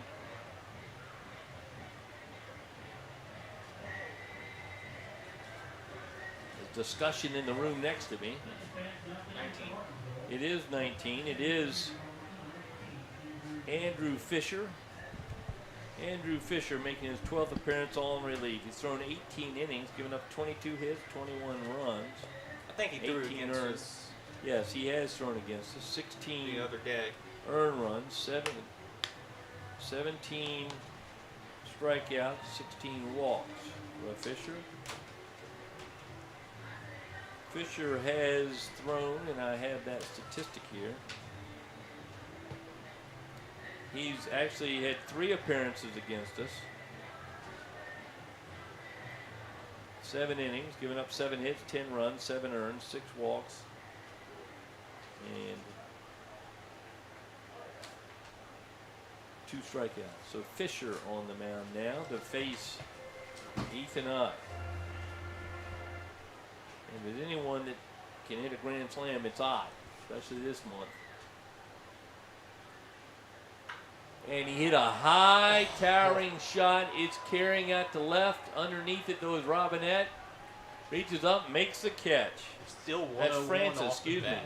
Yeah, 108. Most everything he hits is that much. So Wow. Ott ends the inning, but wow, what a ride.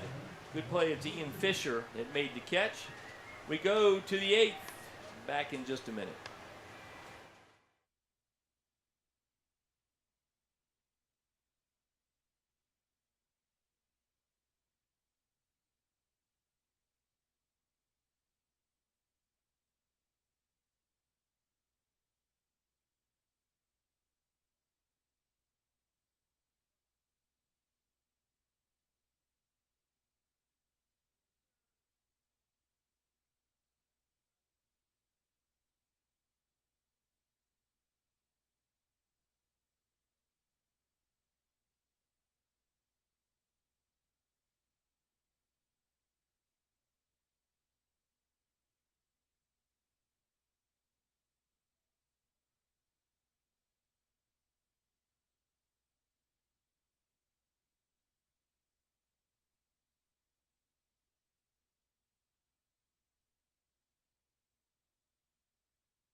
All right, we go to the top of the 8th. New pitcher for the Pilots. I know that's not a surprise to you at home. This is Dalton Barham, the All-Star.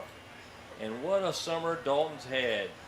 Dalton wearing number 35. He's from Norfolk, Virginia. He pitches for Norfolk State. 6'4", 190-pounder. He's had a terrific year. Dalton making his 14th appearance, 10th in relief. Thrown 38 and a third innings, which other than Brian Areju, he's the second in most innings pitched. 29 hits, 18 runs, but only 14 earned. 12 walks, 42 strikeouts. He and Calden tied for the strikeouts behind Areju. 2-0 record, 3.28 ERA from Dalton Barham, and he delivers a strike fouled off by Adam Fallon.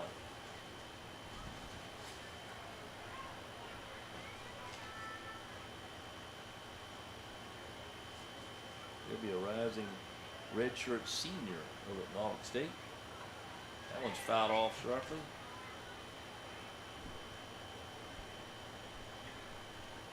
I think he went 2/3, didn't he, in the All-Star game? Yeah, threw for like 4 pitches or something. Yeah, not in the way he even touched it.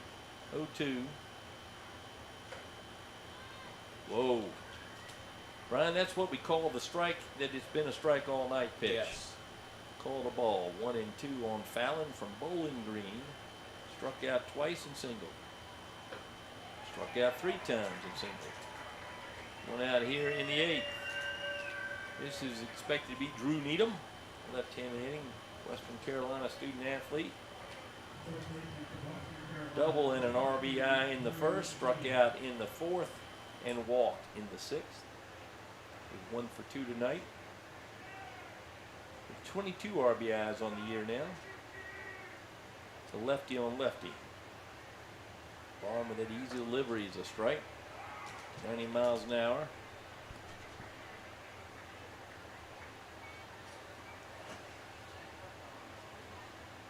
Foul straight away in their defense against Needham.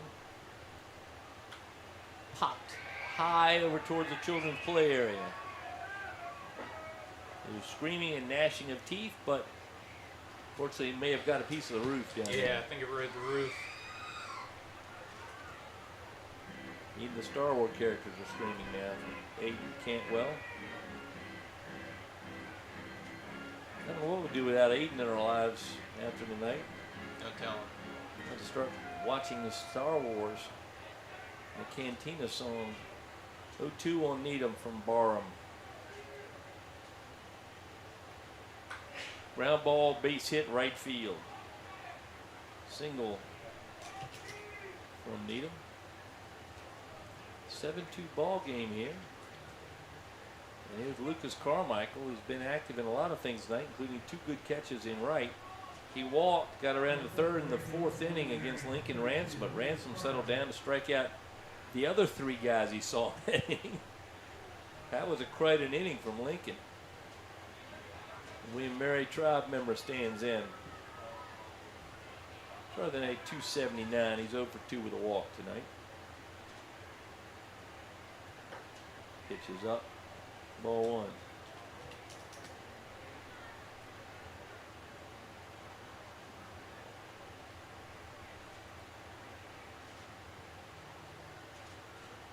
Stober behind the plate tonight, by the way. He came in for his college teammate, Cole Stanford.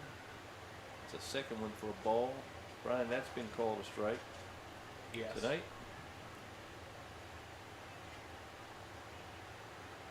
The 2-0, Barham delivers. That one fouled off or hit it just off Barham. It's going to be the catcher. That's a nice play by Bryce Stober as he told Dalton Barham to get out of the way. Yeah. The catcher taking charge there. It's 2-3 with a very good play and a second out. Down to second goes Needham. Here's Doc Daniels. And who's barking and complaining down there in the net? Who knows? That was not Superfan Wayne. That wasn't the dulcet tones of our friend. Here Daniels 1 for 3 tonight with a single and an RBI back in the first. The Eastern Shore native takes a strike. Chrisfield's a lovely town up in Maryland. Get up there and go and get a good blue crab of the Chesapeake Bay. You can get it here at Graham and Rollins. Get it here at the concession stand some night. Pitch is up and away, 1-1. on Daniels. Dalton Barham with 2 outs here in the 8th. There goes running to third, swing and a miss, throw down to third, called safe.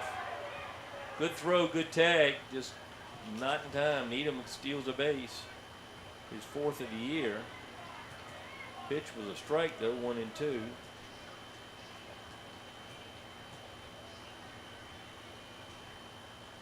Barham's ready to go. Look at Dalton. He's like, hey, I got a pitch clock on me. Just missed away. Good pitch. 2-2. 2 out. Needham with a short lead at third. Dalton Barham. Ground ball right past the diving Braden Caskey. RBI single for Daniels. 7-3 now. For Daniels, his 7th RBI on the season. Came in with 5 tonight, got 2. So strikeout single. And stolen base.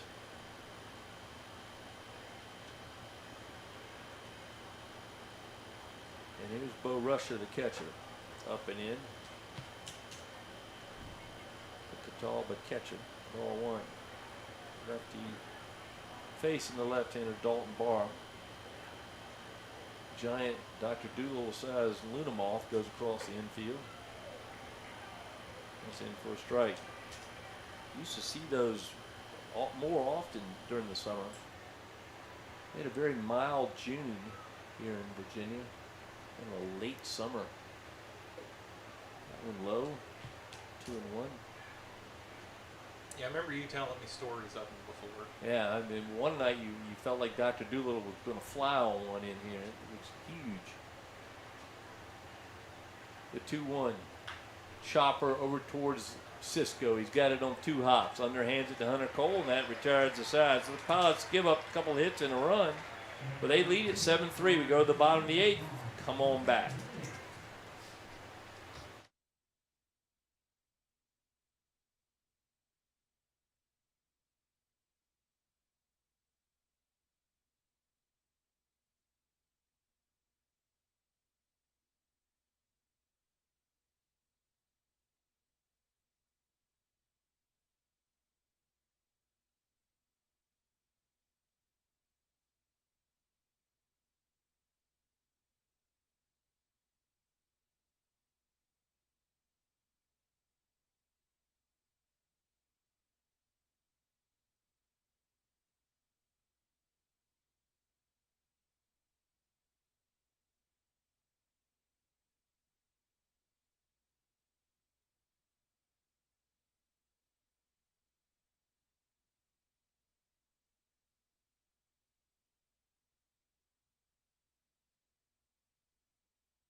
All right, we go to the bottom of the 8th. Piles lead at 7-3. I want to take this opportunity to commend all the interns. Of course, Brian Waller, my partner for 3 years, outstanding.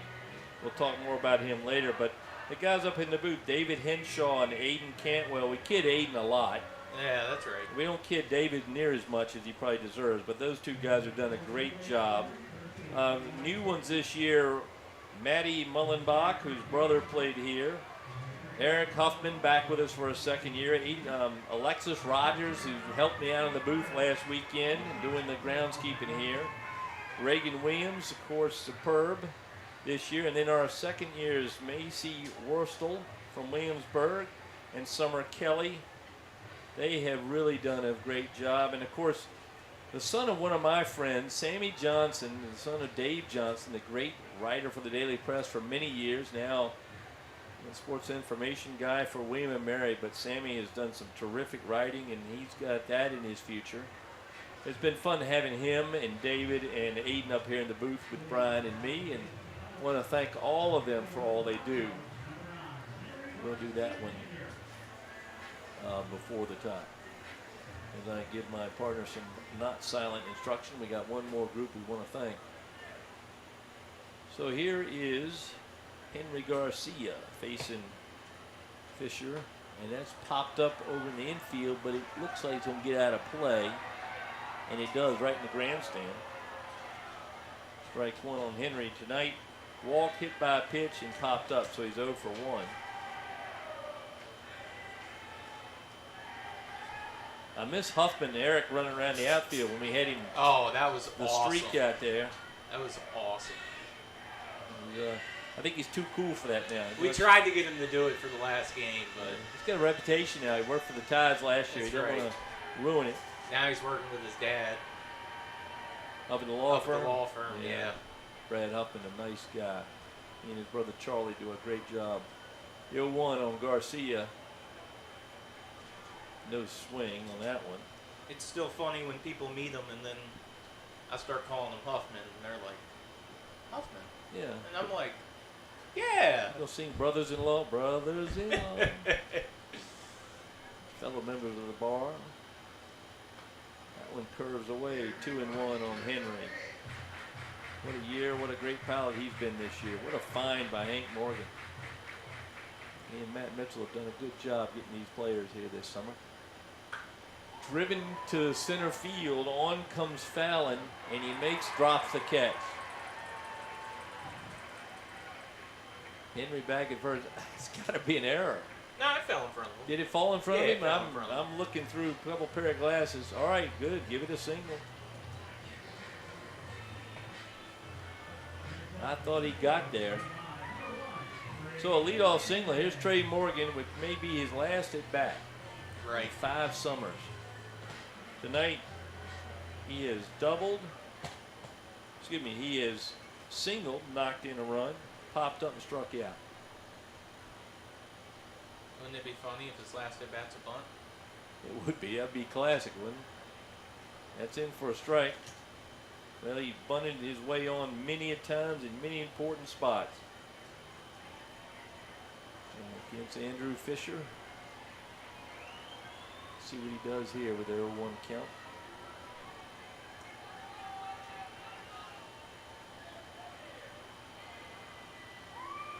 There goes Henry Garcia into second base. The throw goes in center field. Henry sees it but doesn't get up in time. Shortstop DeRiggi may have been laying on him a little bit as he too tried to avoid the contact. So stolen base for Henry, giving him 26 on the year out of 30. Pitch in a ball to Trey Morgan now with a duck on the pond, looking for his second RBI of the night.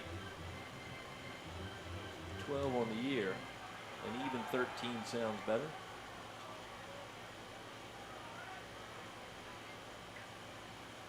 It's like the run back that they gave up at the bottom of the 7th.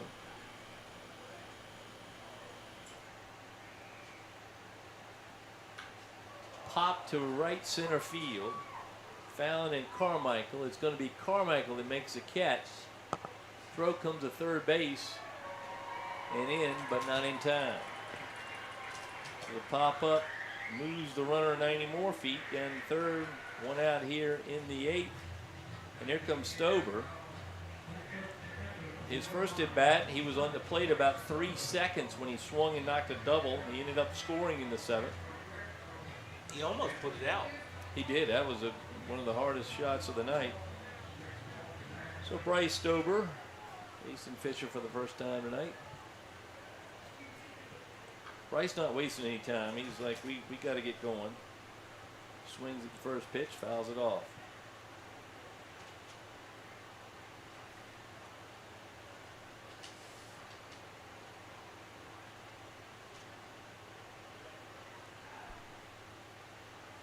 Stober from Hickory, North Carolina.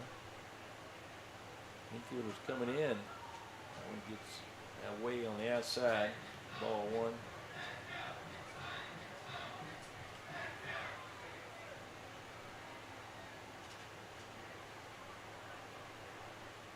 Say Jay Schuler, we got the night for us.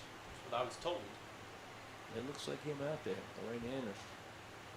First baseman creeping in, now backing off. That pitch is away. 2-1.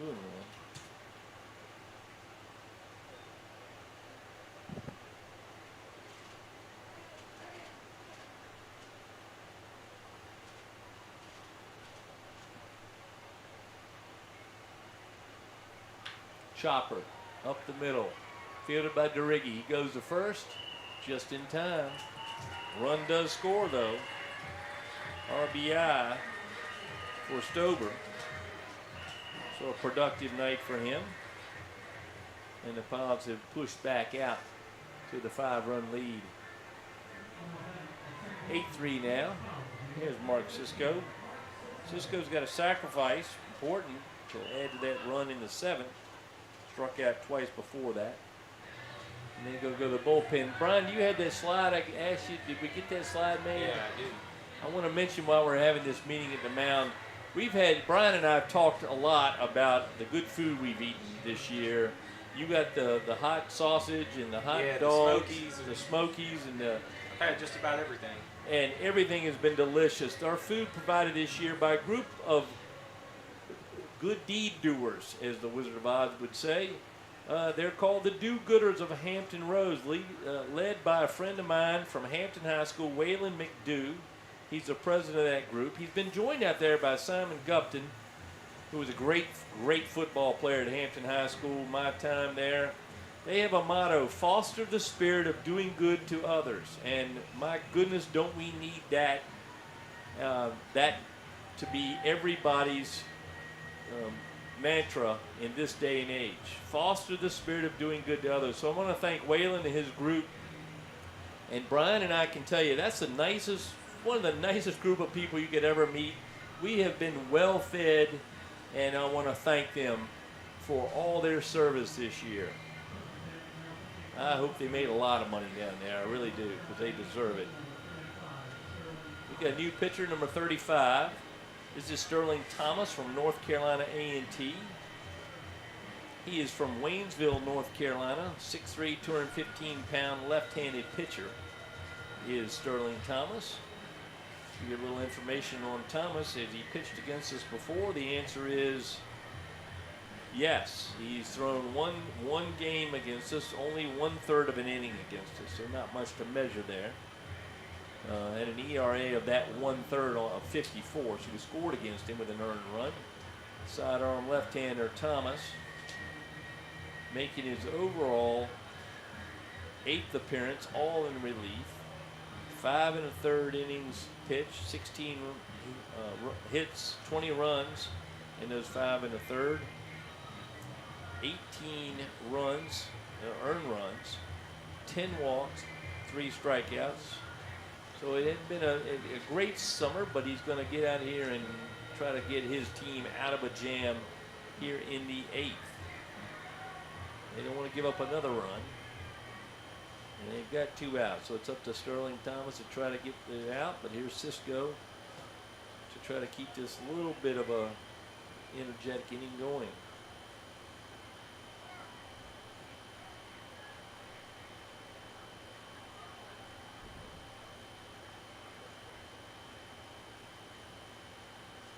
Cisco takes one under his arm, ball 1. Mark the Niaka. Hello to the Cisco's. Great to see you all down here a couple weekends ago. And certainly hope Mark has had a great summer. We've enjoyed having him play. Swing and a miss, 1-1.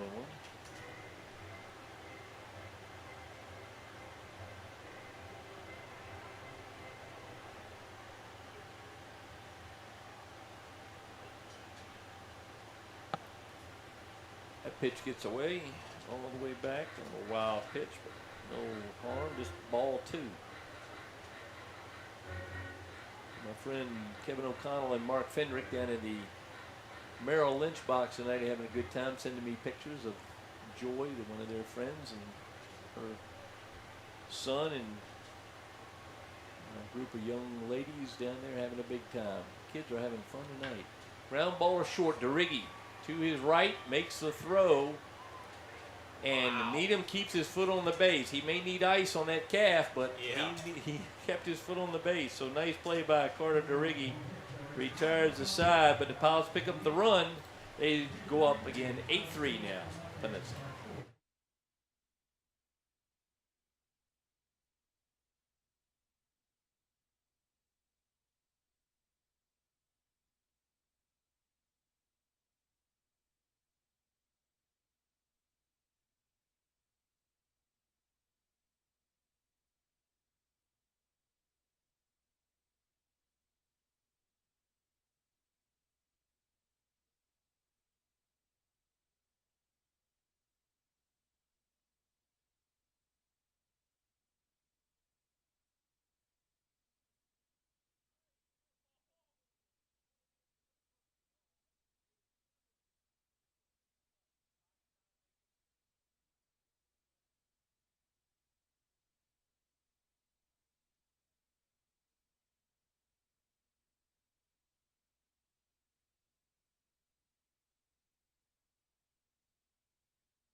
We go to the ninth inning, and the Pilots, I know you're going to say, yep, they go to the bullpen. They sure do. This is Jay Schuler. Jay, of course, from Southeastern University. He's originally from Sterling, Illinois. 6'3", 205-pound right-hander. And what a summer he's had for the Pilots. Jay making his 17th appearance, 15th in relief on the year. He's thrown 24 innings, giving up only 14 hits in those 24 innings. Only 11 runs, 7 of which were earned.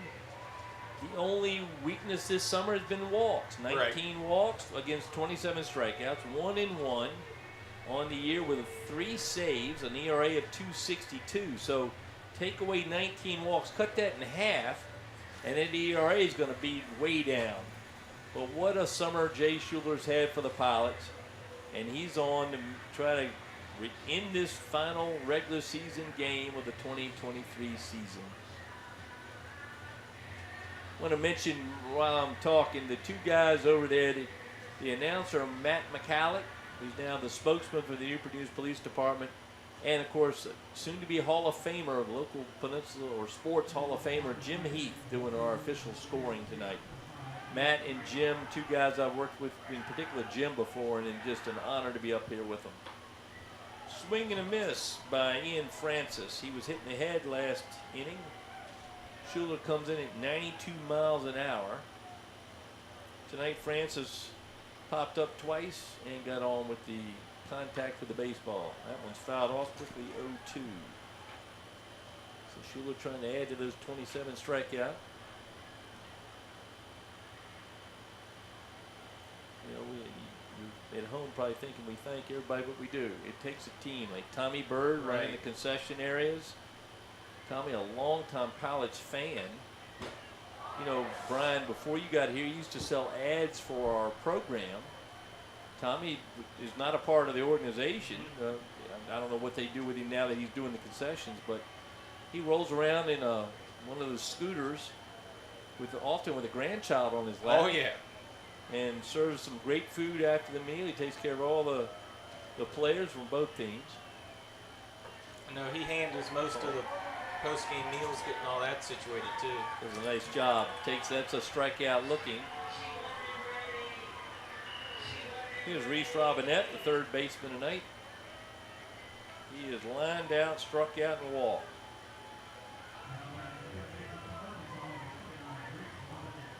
You know, a guy like Tommy Bird used to sit in the box next to the dugout and rub the baseballs up with mud, you know, and pass those through to the dugout. That's fallen on to Bat Boy Nick's duties this year. Oh boy, that's a heck of a duty because there are a lot of baseballs used. In for ball 1 from Schuler. So Schuler picks up what is his, didn't I say his 28th strikeout? Yes.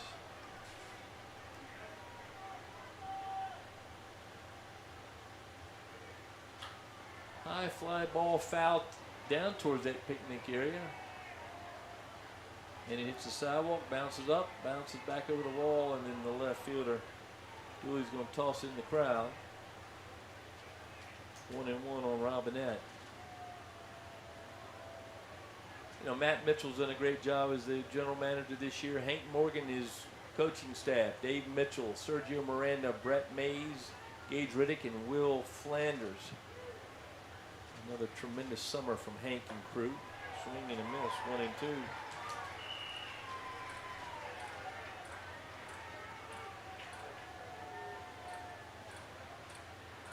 So many people do so many good things to make this the centerpiece of Hampton society in the summertime. So many families enjoy baseball. My father said he hopes to get out next year. He just turned 90 in March. Missed a game. Didn't come to a game this year. That one fouled off, but he will be back next year, he says.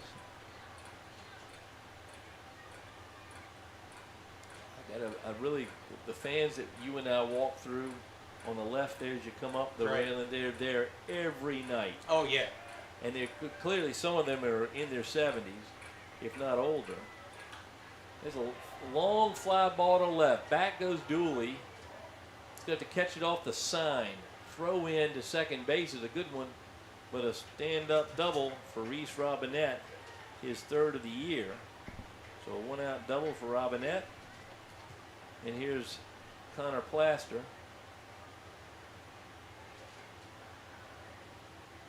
Yeah, that does look like his number. I tell you, yeah, it's so hard to see. You gotta sell those to the Navy. You'll never be able to see a ship. Plaster tonight struck out, singled, and sacrificed. So he's 1 for 2. Just his second game of the year for the Mustangs. Swing and a miss on Schuler.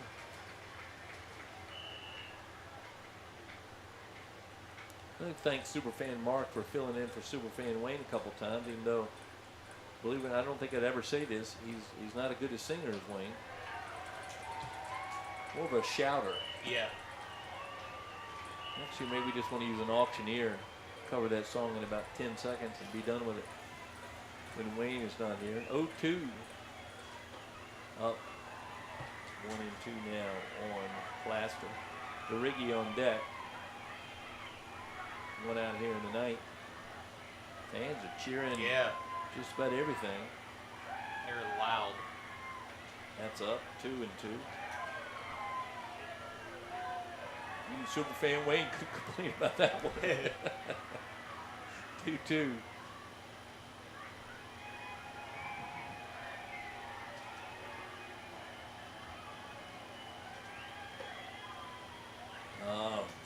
Stober thought he had him. 3-2.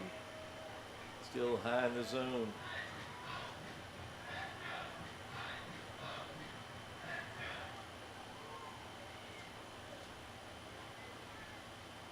A swing and a miss.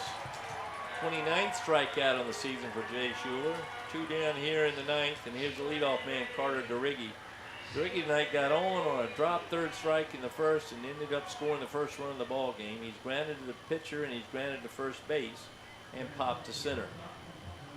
So he's 0 for 4. Played very well at shortstop tonight, did DeRiggi. From Butler. I don't believe that's Rhett Butler University. Swing and a miss. Schuler goes for his 30th strikeout here, with Reese Robinette out at second.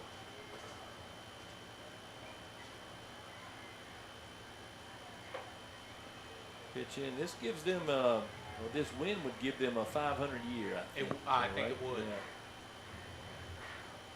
So, you know, and after that first half, that's quite an accomplishment. Yes. And then just a few games in the second half, just 24 games in the second half. Pitch away, 2-1.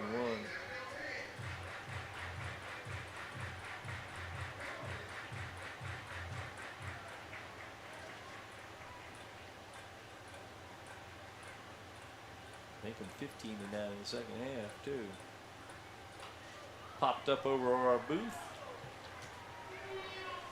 And Pilots be 24-24 on the year with this win. They've got it secured, though, 2-2.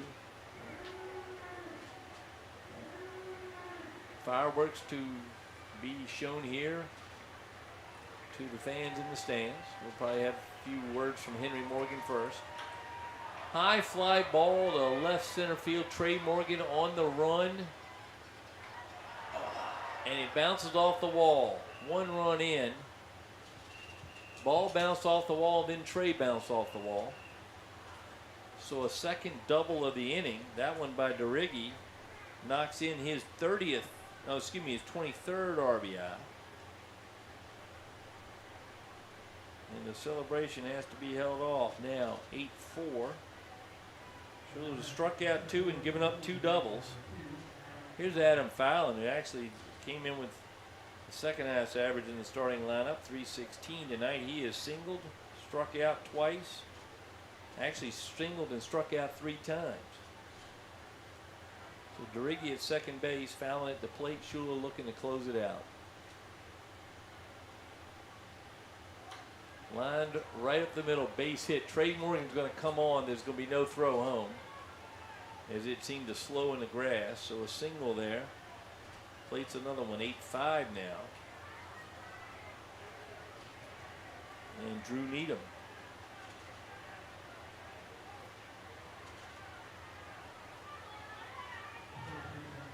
2 runs in.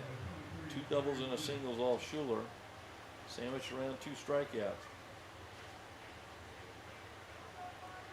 Needham tonight singled and scored a run, doubled and scored a run, struck out and walked.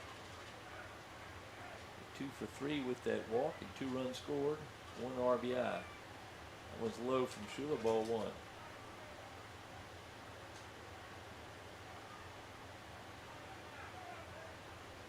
Pilot all in front of the dugout, anticipating the end of this game, but they got to get there. That one's inside, 2-0.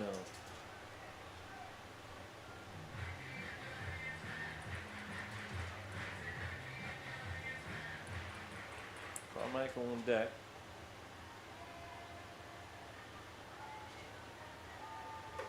That was in for a strike.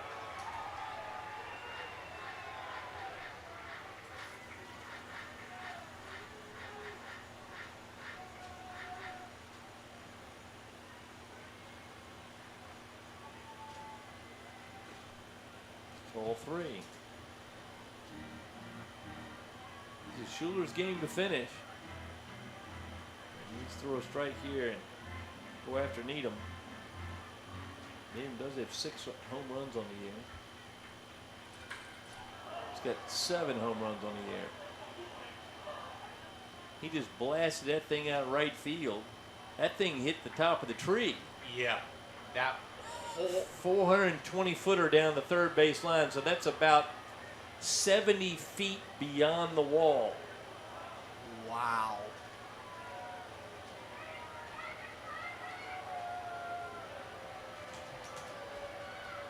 Well, that was a shot.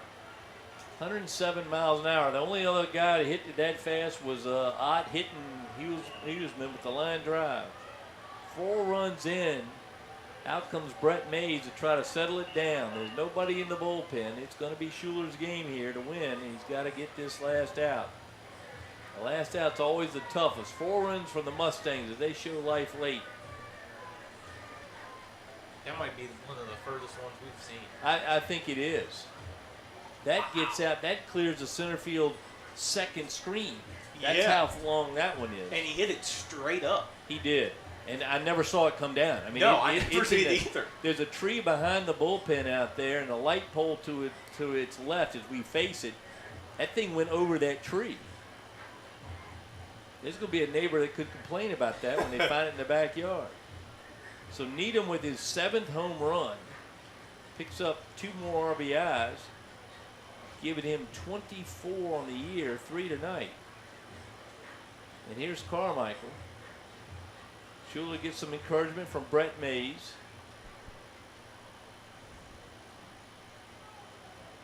So maybe a little bit over anxious this inning. Yeah, just a little bit. He has the 2 strikeouts of the first 3 batters. But 2 doubles, a single, and a home run have given the Mustangs 4 runs. It's 8-7 now.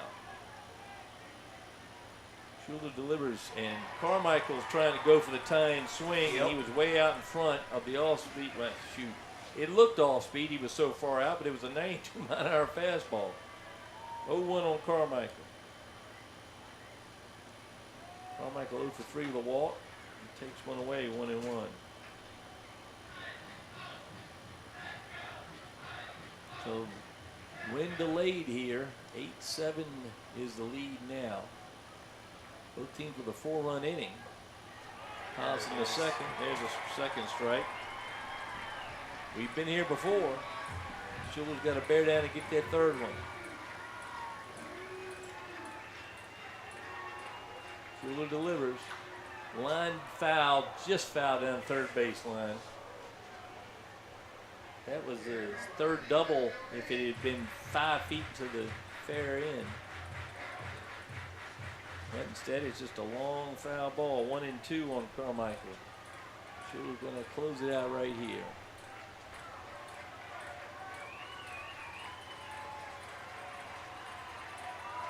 Here's the pitch. Fouled off. Carmichael stays alive. William Mary's got a pretty good player right here. Yeah. We've seen him all year long, hitting .279 with 3 homers, 31 RBIs. Schuler needs to get him out. 1-2 again. Fouled off the left side again. Out of play over the double roof down there. Whatever it is, they're seeing the ball pretty well. That was a 92-mile-an-hour pitch. I'd try and drop that breaking ball back in. Yep. Something off speed. That was up and in, and it hit him. Wow. It hit him like right on the wrist. It didn't hit him by much, but it hit by a pitch. Tying run on the bases. Eighth man comes to the plate. This is Doc Daniels.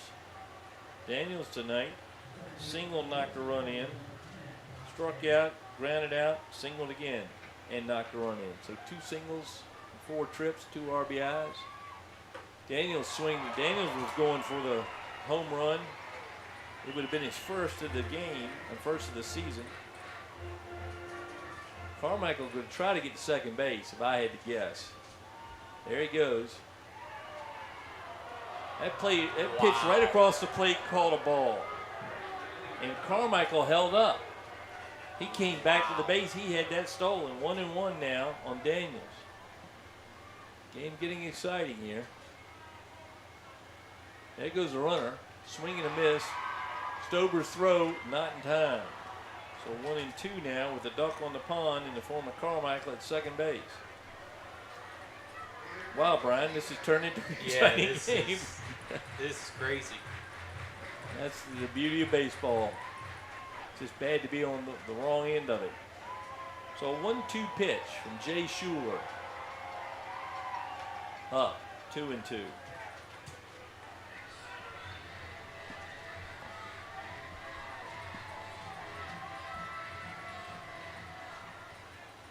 Garcia creeping in and right.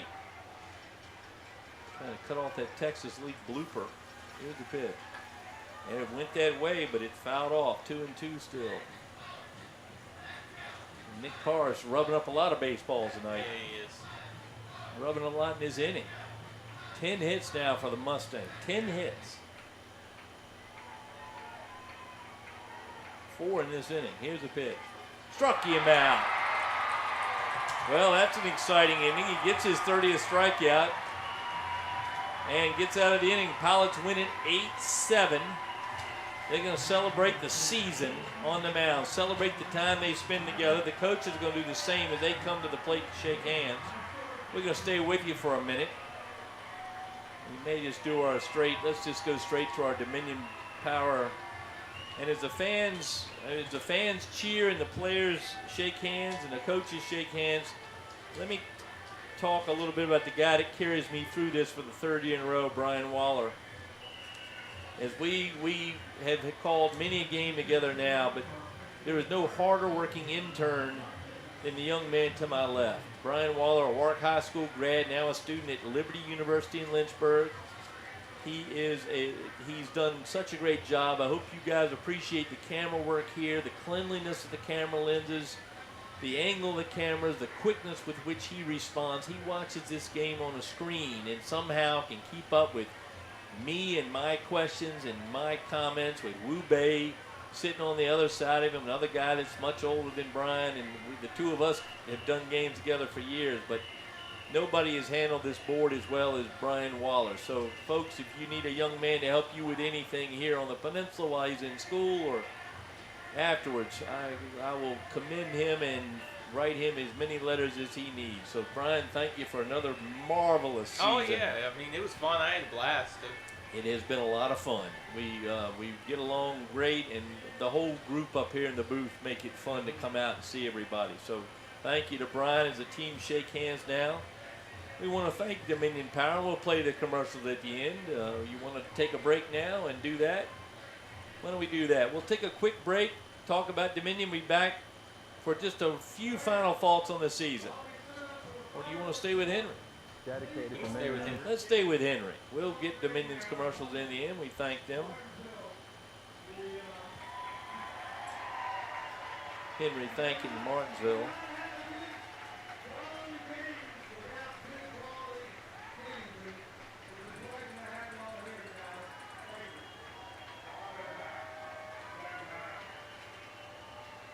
what's been nice, Brian, is we've had the Mustangs in, and the last home game was Tri-Cities, the two Virginia teams, and that has worked out really well. Great competition. You saw it tonight. Martinsville doesn't give up at all, and I commend them. Brian, I think you've enjoyed going after, except for the rain, the 3-hour Oppenheimer length rain delay. Yeah, I mean, it's both times we went out, we had a pretty decent delay, but I mean, it's fun. I got to see, I saw Wilson. I've seen Morehead City before, but got to go back down there. Got to get up to Tri-City, go out to Martinsville. It's fun getting to see everywhere else. Holly Springs, Wilmington. Like, it's just nice to see all the different, ways that everyone puts on their own show. But I think it's fun just being able to go with everybody. You get close with all the guys. It's just a good time all around.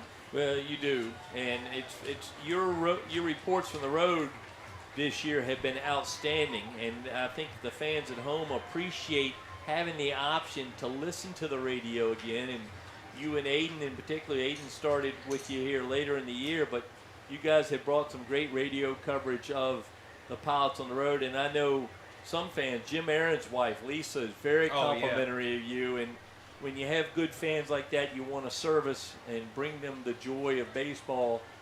And there are nights where she and others don't care for the television broadcast, and they will listen to you, and they have really enjoyed that. So we appreciate all the help that we get up here.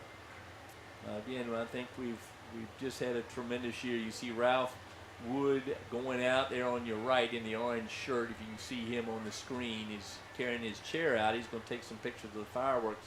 You'll find all these photographs on Facebook with Pilots Cameraman. It looks to me like, Brian, let's go ahead and take a break as the players get together and have a nice prayer and talk about